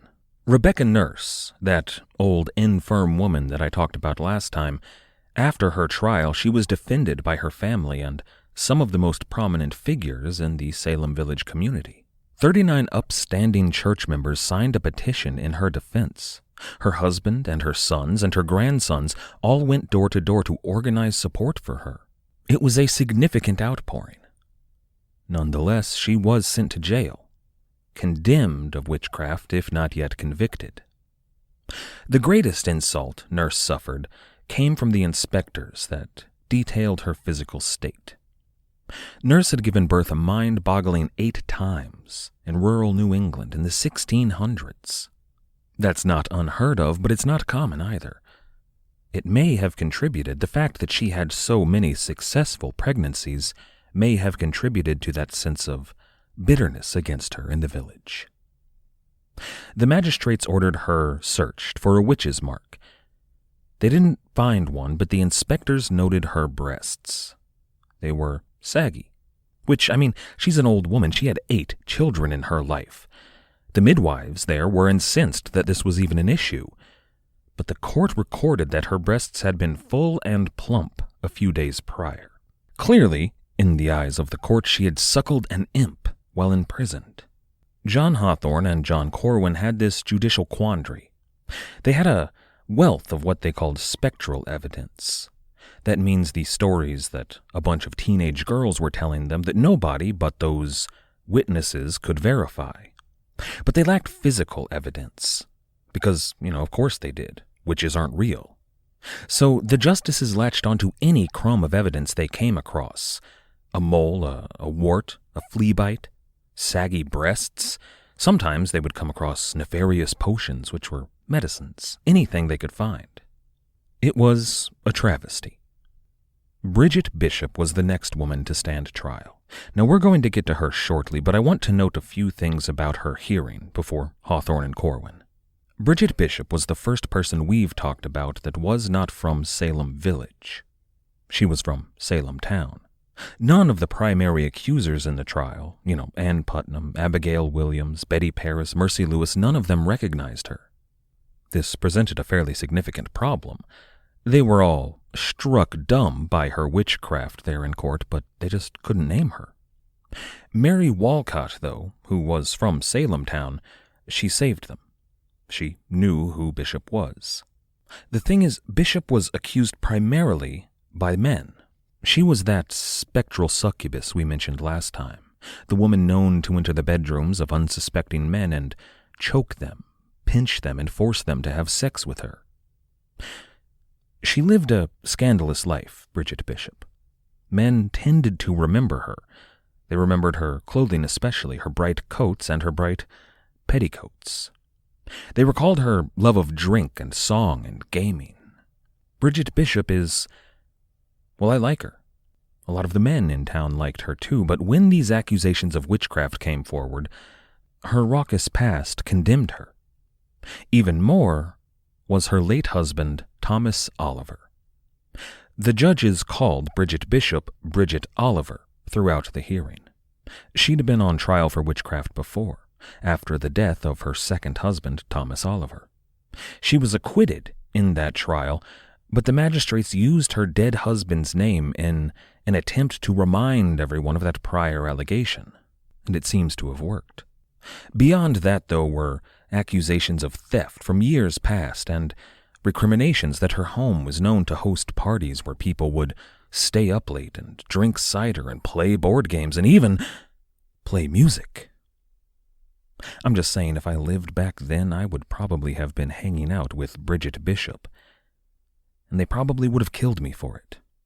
The only physical evidence they had on her was a hole in the sleeve of her coat.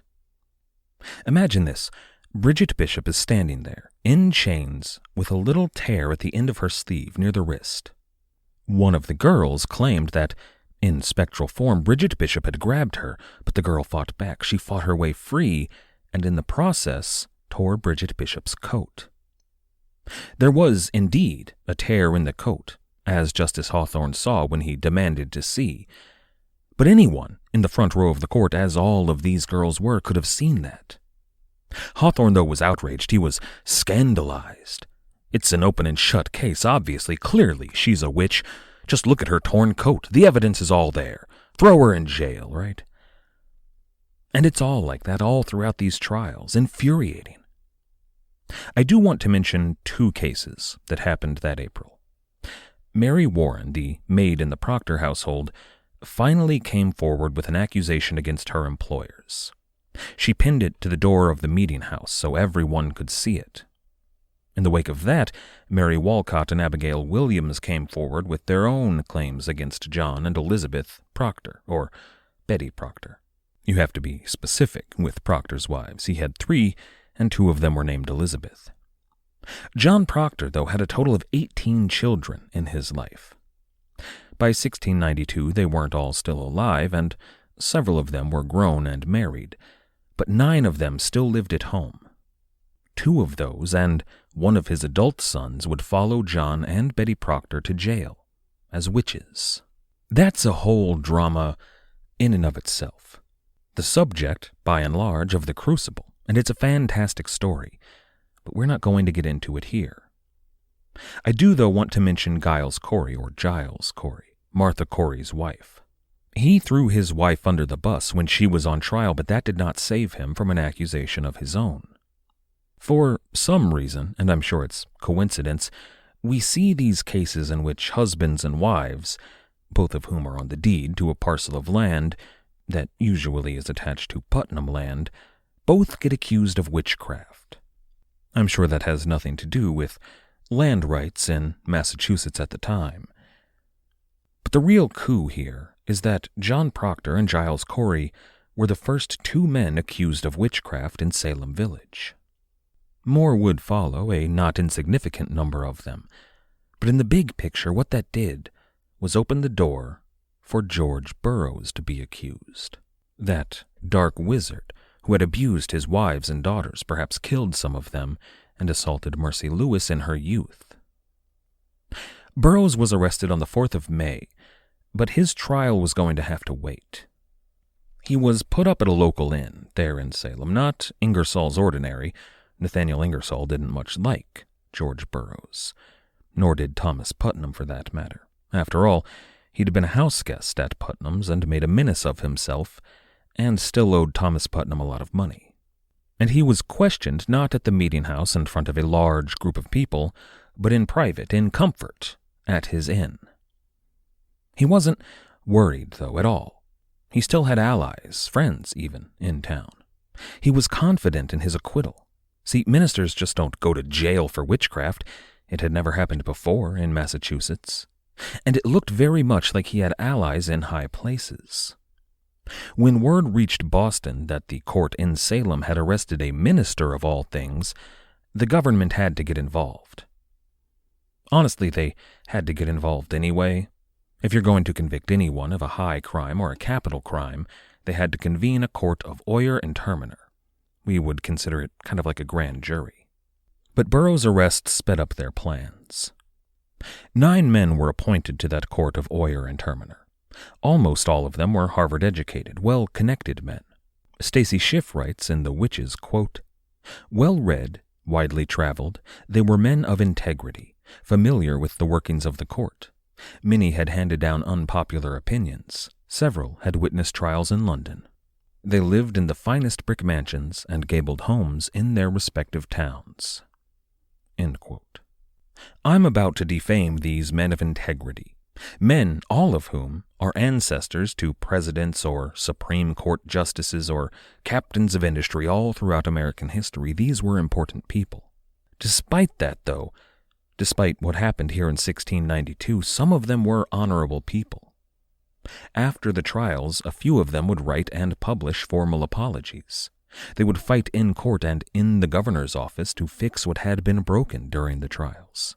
A few were even abolitionists in a time when that was uncommon. They weren't evil men, but they were caught up in the terror that gripped Massachusetts.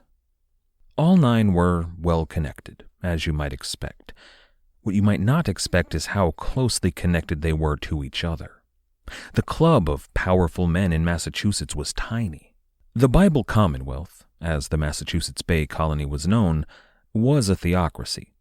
Nobody denies that fact. What there is some debate over is exactly what kind of theocracy it was. Was it a theocratic republic? Maybe. They certainly had some of the trappings of a republic. They held elections and had something resembling a representative council. It's been said that the people of Massachusetts founded a republic while no one was looking. But it wasn't what we, even in our flawed modern republics, would consider a representative republic. I think, more accurately, it would be described as a theocratic oligarchy, with a veneer of republicanism, maybe. That clique of ministers and magistrates and counselors, they were all related, distantly at least. At times you would find them eating together and praying together and sleeping together, literally and figuratively.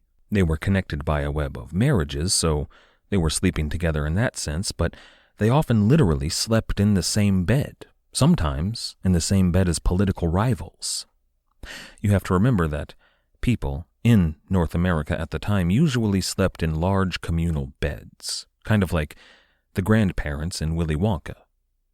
When families congregated on feast days, really fast days were more common in the Puritan world, but when they congregated, they would share beds. You would find people running against each other for a certain office, sharing a bed, their wives there as well. I wouldn't be surprised to learn that the phrase, politics makes for strange bedfellows, it's adapted from a Shakespeare line, but I wouldn't be surprised to find out that it comes from New England. Now, putting this court together was the very first order of business for the brand new governor of Massachusetts, William Phips. Phips was more concerned with the war, of course, and pirates like Thomas Tew and William Kidd and even Henry Every, so he put his deputy governor, William Stoughton, in charge of the court. We've met William Stoughton before a couple of times, back when William Phips was a treasure hunter and when Thomas Pound roved the seas. Stoughton was to serve as the Chief Justice, and he was an ardent prosecutor. I'm not going to burden you with all 8 other names on the court, but I do want to highlight a few. We already know John Hawthorne, who had a place on that court, but I want to note Samuel Sewall, who we've met before, and a man named Nathaniel Stultenstall. The High Court set up shop initially in Salem Town's meeting house. It was much larger and had better accommodations than that of Salem Village. There were more people accused than they had expected. They ordered the Boston jail to prepare for prisoners as well. See, we've only mentioned, half a dozen people here, but by the time this court was convened, over 100 people had been imprisoned for witchcraft, and they were all still waiting in jail. The burden was lifted a bit because people kept dying while in jail. Sarah Osborne was the first such case, the first person in the witch trials to die in captivity. She, like nearly everybody else in prison, was forced to live and sleep and eat and relieve herself in about 6 inches of standing water, at least after it rained. This was the norm for these prisoners. And here I'd like you to think of Dorothy Good.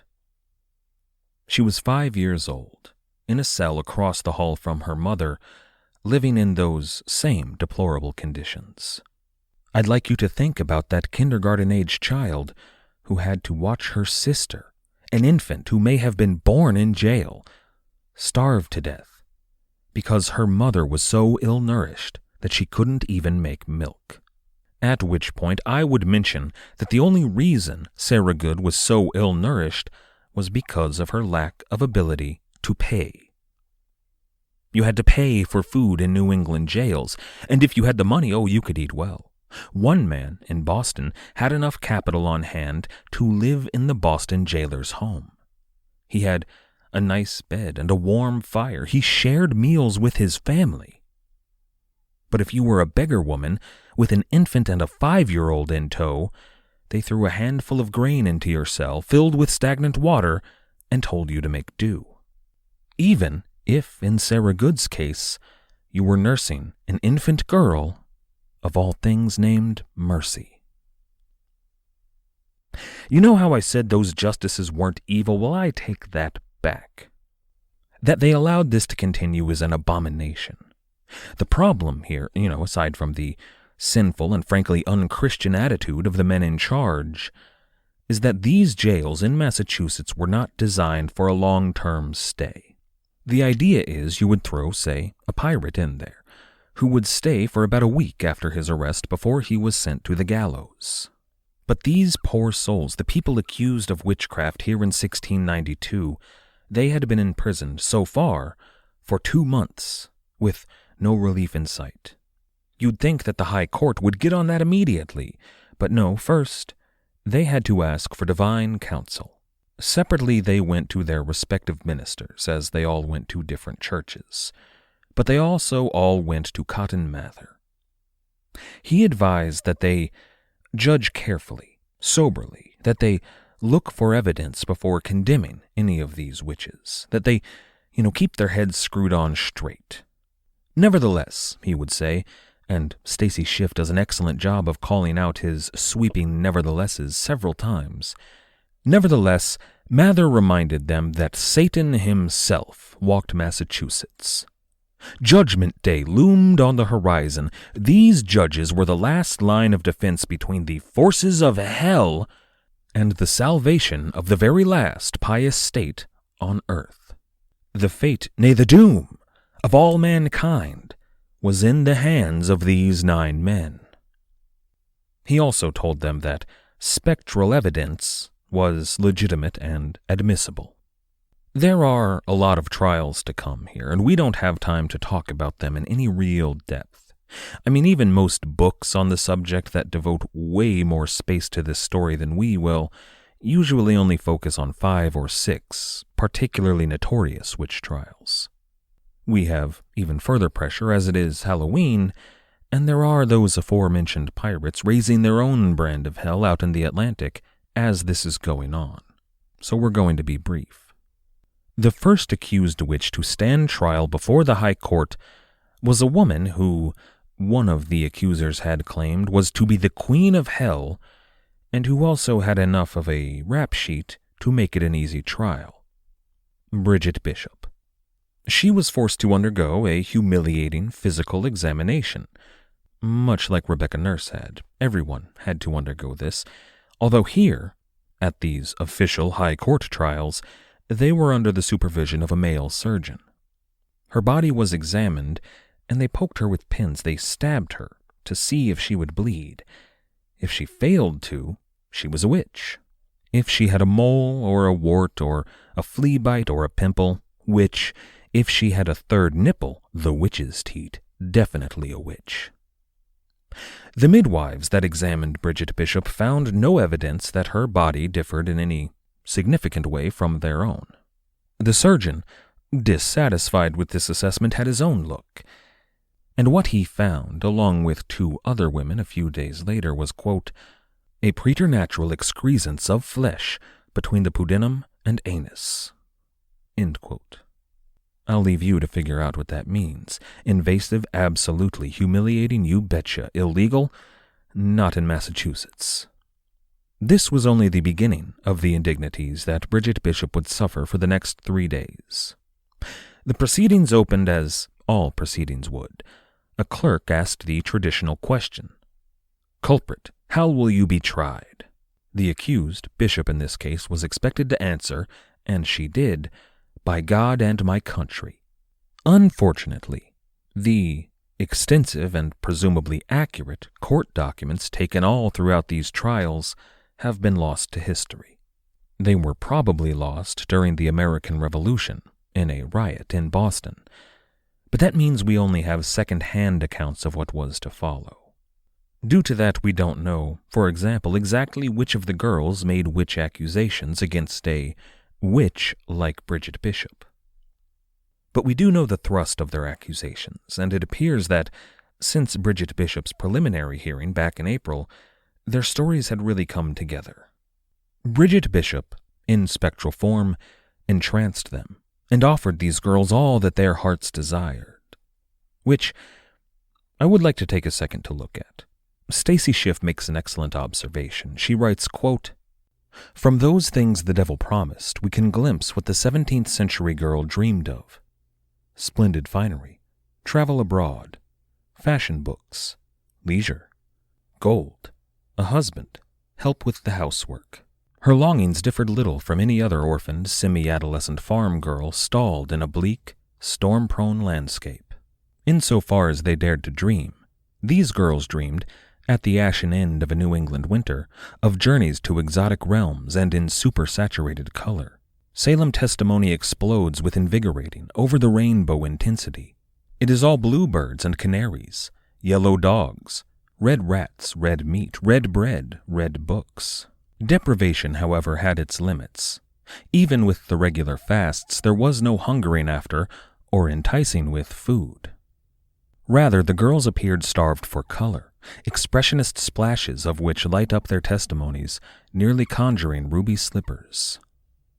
End quote. The girls, both those who were tempted by Satan and those who confessed to having given in to him, desired adventure and pretty clothes and warmer climates.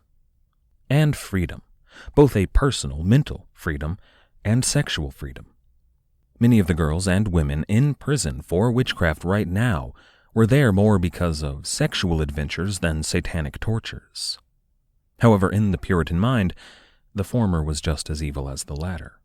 Take, for example, Bridget Bishop. When her attempts to seduce the girls with gifts failed, according to the accusers, Bridget Bishop beat them.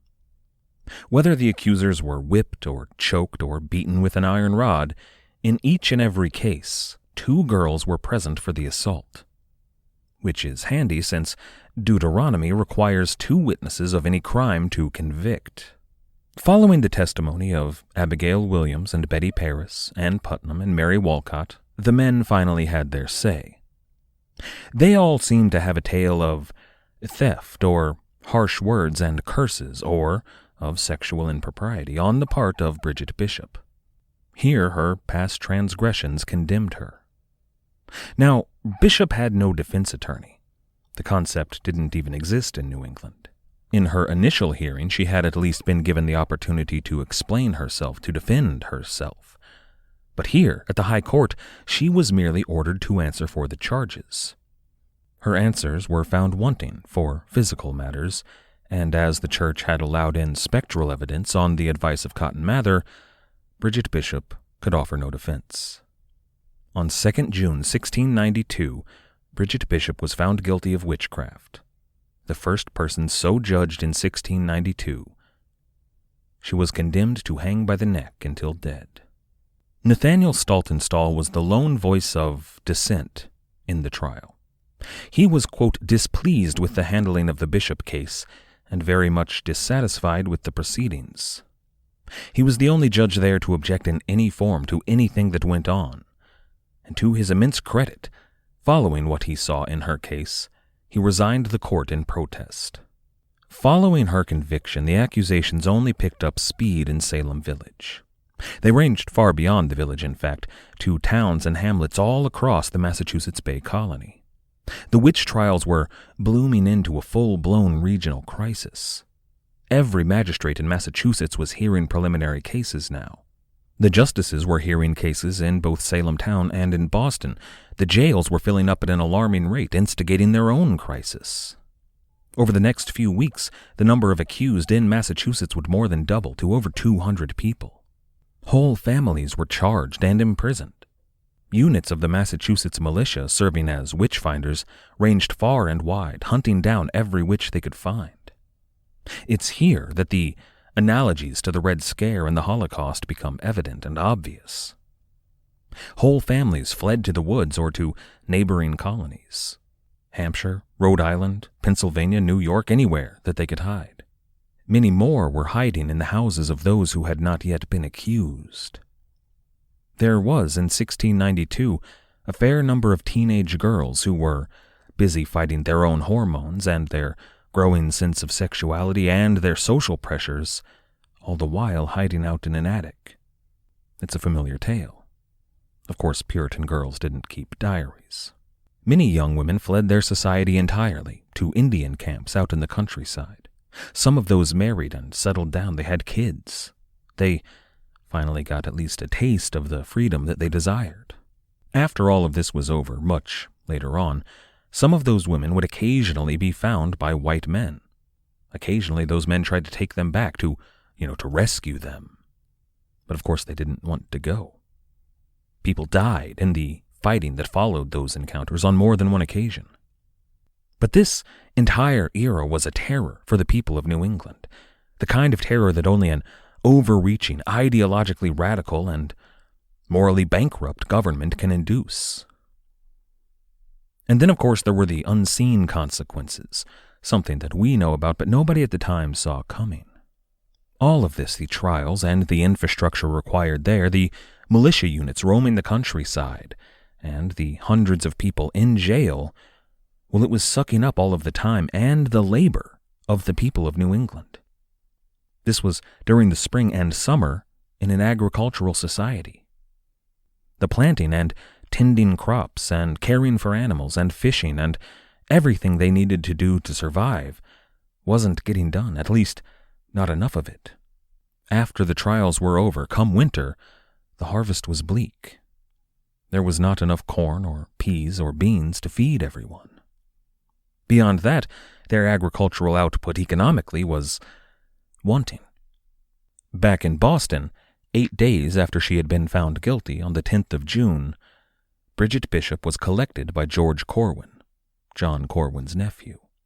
She was loaded into an open 2-wheeled cart, taken down St. Peter Street from the Boston jail to Essex Street.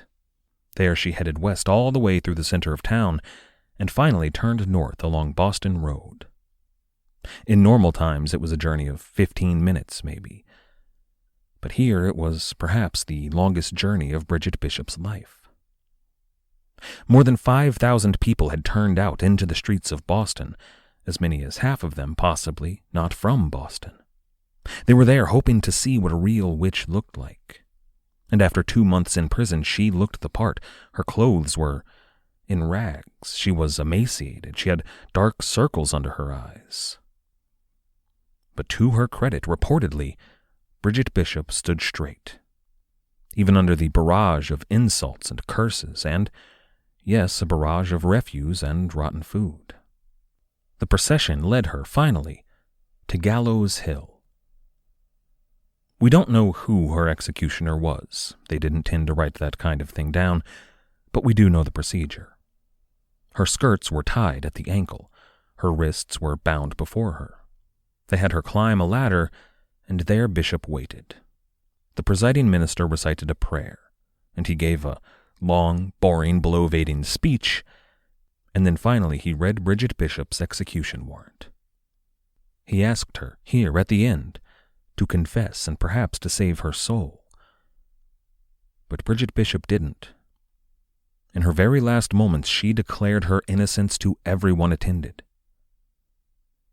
So they covered her head and kicked the ladder out from under her. The crowd should have been ecstatic, and a few were, yeah, but the clergy really wanted that confession. They didn't get it. And the front rows were not as excited as one might expect. They were given over to people from Salem Village. The girls were there, naturally, as were a number of prominent men. Thomas Putnam, Minister Paris. In that first couple of rows, accusers stood cheek and jowl with those that they had accused. Mary Warren was there, but so was John Proctor and his wife Betty. The message here was clear.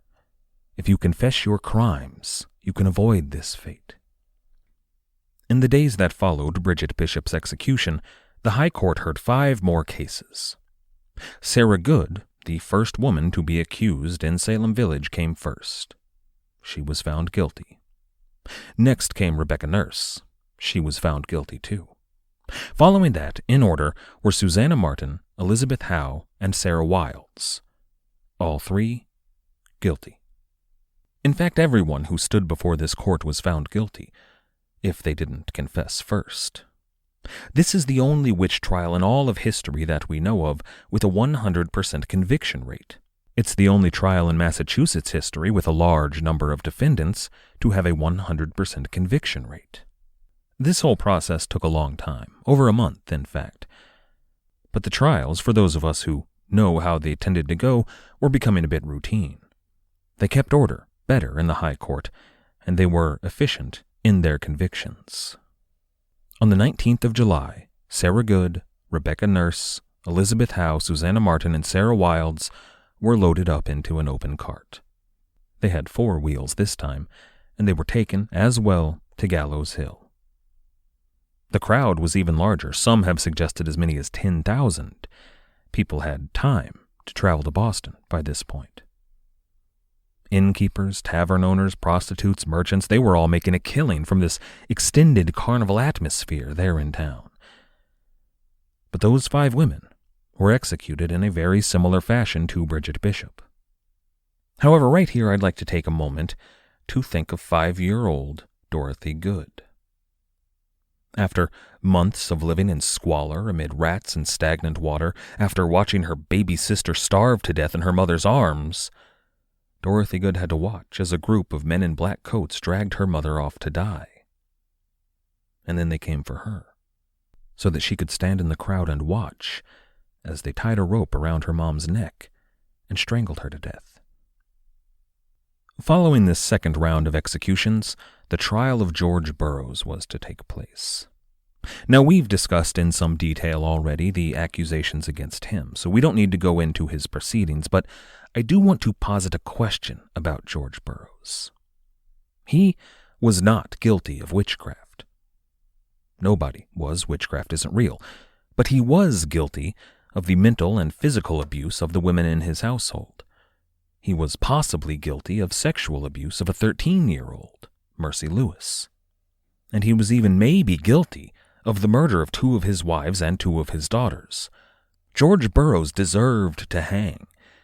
Depending on your sense of justice and what that word means, maybe he deserved to suffer in the horrors of a Massachusetts jail. But should he have?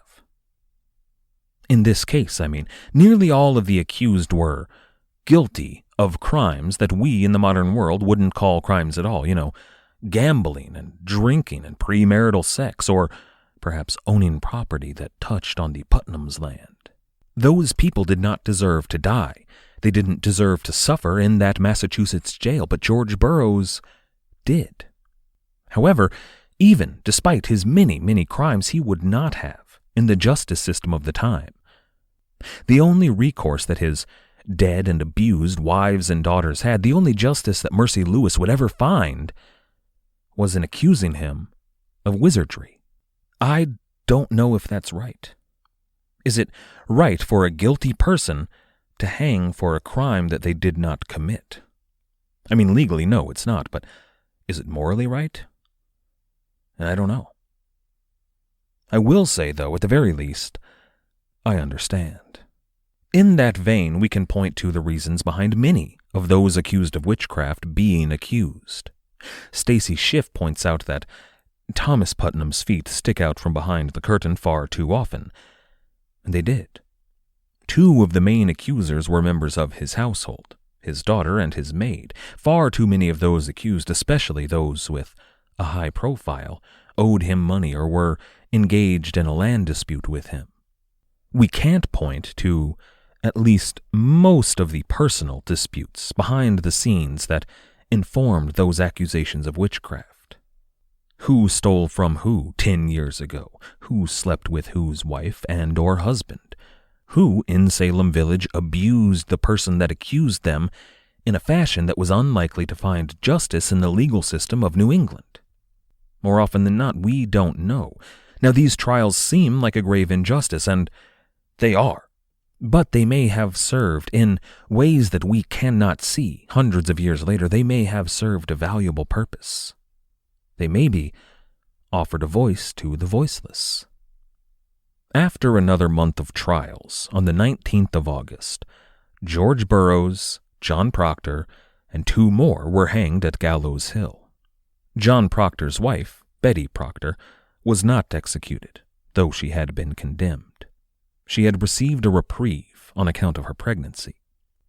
In a foreshadow of what's to come for 2 of the most prominent women in the story of pirates and piracy, the possibility that Betty Proctor conceived that pregnancy while in jail with a guard and not her husband, the possibility of that is not 0. Now, after every round of executions that occurred, the expectation was that everybody would calm down. The witchcraft trials were doing their job. They were saving humanity from the devil.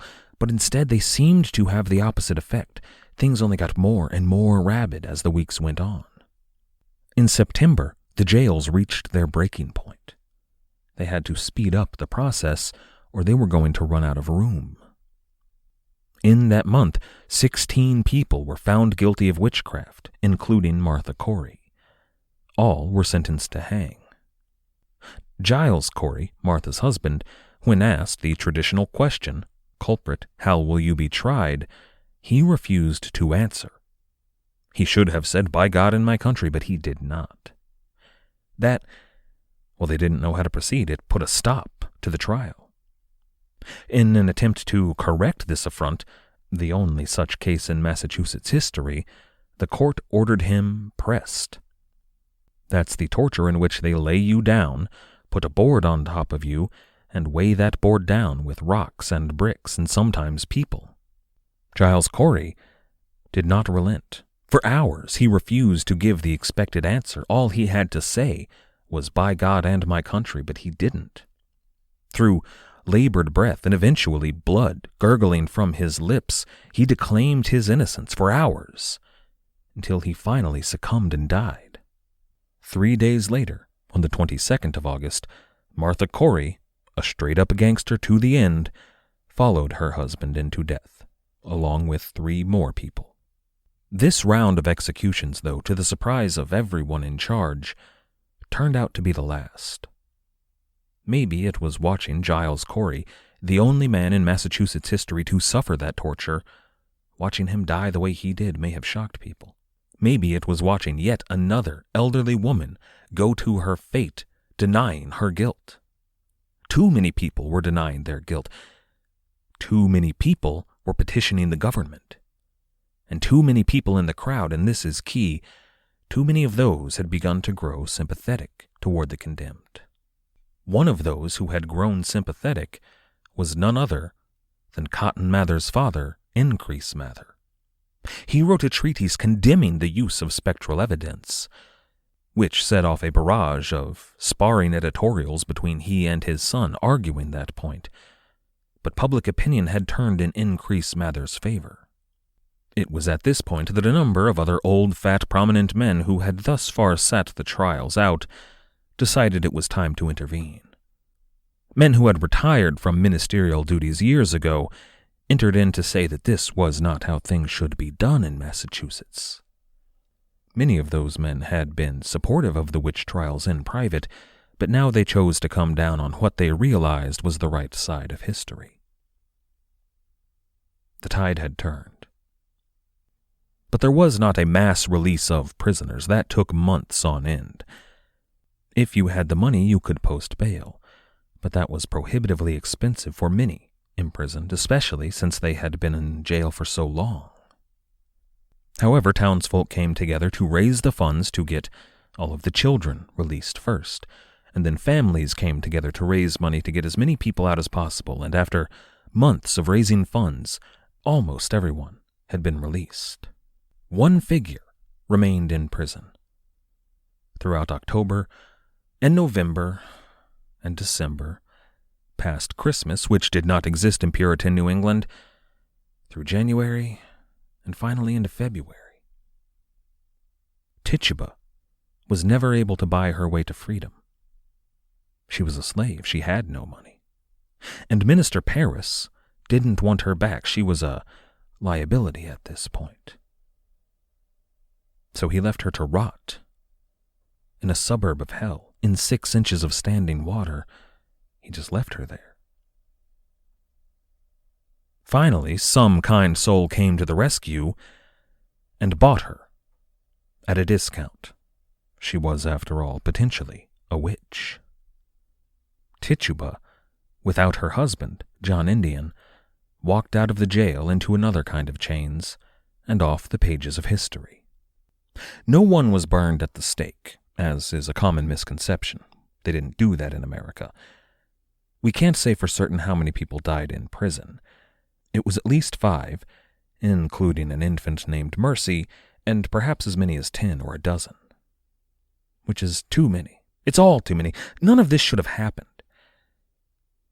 But what followed? Well, look, everyone accused here in New England was a Puritan, which is kind of a surprise. They hated the Quakers, but they didn't accuse any Quakers of witchcraft. No Anglicans or Lutherans, no Baptists even. No Catholics were accused of witchcraft in the Salem Witch Trials. All of them were members of the church, most of them in good standing. But those who survived the trials, those who were released from prison, got out to find that in most cases, their property while they had been in jail had been confiscated by the government and sold off to the highest bidder. That left hundreds of people, almost 200 survivors, not to mention all of their family members. It left them homeless, without any kind of income, all of them former members of the Puritan Church.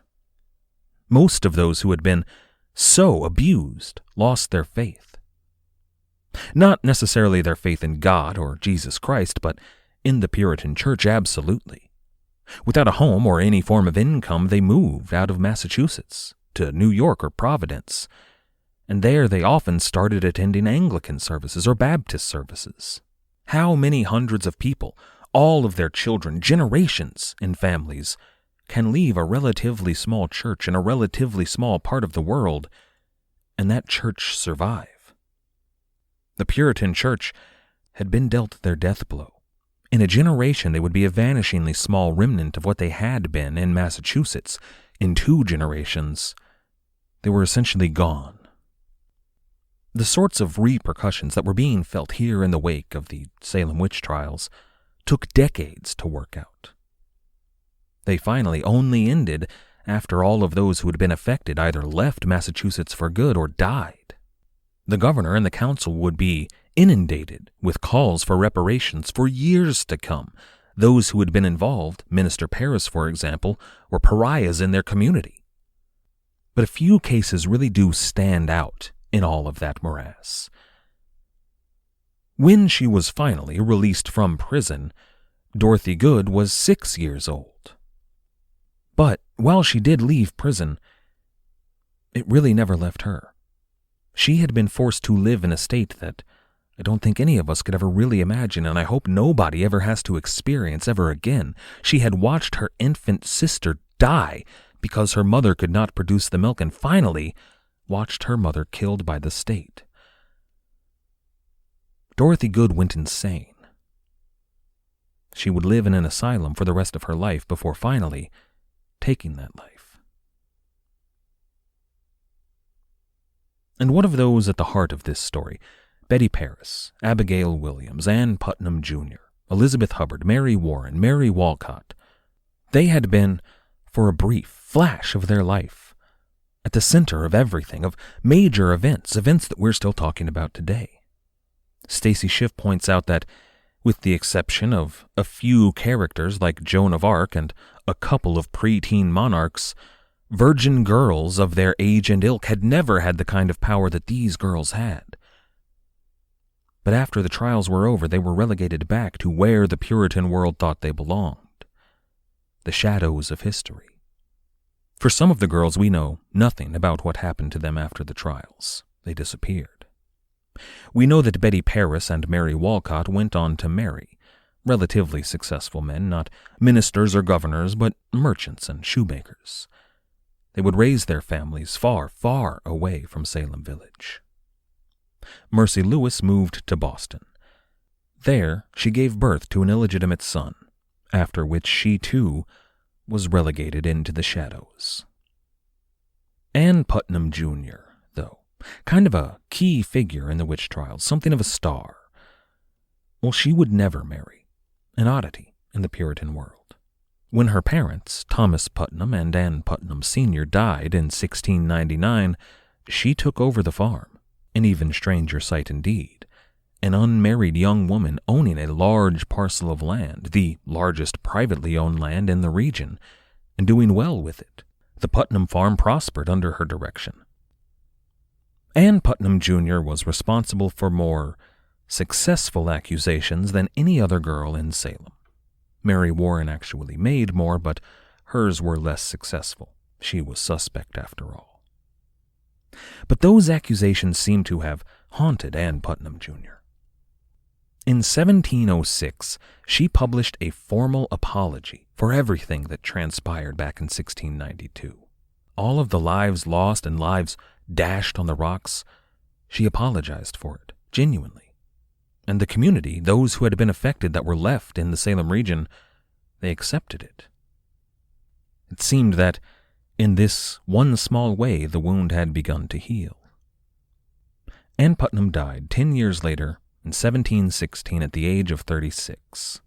The last accuser in Salem was finally gone. For generations after that, Salem Village, which would eventually become known as Danvers, Massachusetts, they hid from their past. No one who lived through the witch trials, in their petitions for redress or in any official communications or probably in most diaries, no one ever referred to them as the witch trials. They were instead known in many, many papers as that dark and mysterious season. Into the 20th century, well into the 20th century in fact, people who visited the region, interested in the witch trials, could expect to be chased away, chased with recriminations that hundreds of years earlier would have seen those who did the chasing accused of witchcraft. Nathaniel Hawthorne, the author of The Legend of Sleepy Hollow, was a distant descendant of John Hawthorne, the justice, a key figure in the trials. He changed the spelling of his name to distance himself from his ancestor. He even went so far as to attempt to rewrite history. He wrote a book, The House of the Seven Gables, that sanitized the story of the Salem Witch Trials. And today, thanks in large part to that work and The Devil in Massachusetts and The Crucible, Salem and Danvers, to a lesser extent, have embraced their past. Somewhat, at least, they've embraced a sanitized, commercialized version of their past. Their sports teams are the witches. Their police cars carry the emblem of a witch flying on a broomstick. They've had to cancel it this year because, thanks 2020, but usually every Halloween they hold an annual witch festival.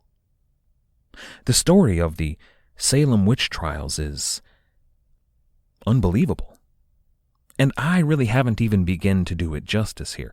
If you want to know more, I really cannot recommend the source that I have relied upon more than any other here, The Witches by Stacy Schiff. I would not have done this if not for her amazing, colorful 3D historical storytelling. In the end, I wanted to tell this story because I wanted to. It's a good story, but in the telling, I did find a link to the pirates of the era. In the colonial era, New England was not a nice place to live. Every account is filled with descriptions of long, gray, dreary days. When we hear about those girls' wants and desires, what the devil offered them, it looks like more than anything else they wanted something fresh and exciting and colorful. Somewhere they could visit with new people and new sights and experiences that their deeply repressive and regimented lives would never offer them. Most of those girls, the accusers and the accused, and those who played no role at all in the Salem Witch Trials, most would never achieve those goals, something that every adolescent can understand. But on the other hand, there was a generation of young men in New England who, thanks to the war and a few very enterprising sea captains, they were about to do just that. Next time, the first of the most famous pirates of the round will jump off the pages of dusty history and into the greater cultural imagination of the world. I'd like to thank everybody for listening.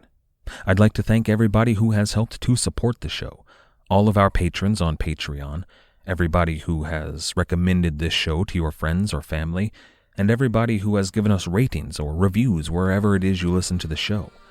That all makes this possible. Thank you. Our theme music was, as always, The Old Captain by the fantastic band Brillig. If you haven't checked them out yet, you absolutely should do so. You can find them at brillig.com.au. That's brillig.com.au. After you're done over there, why not check out our website at piratehistorypodcast.com. As always, most importantly, thank you for listening.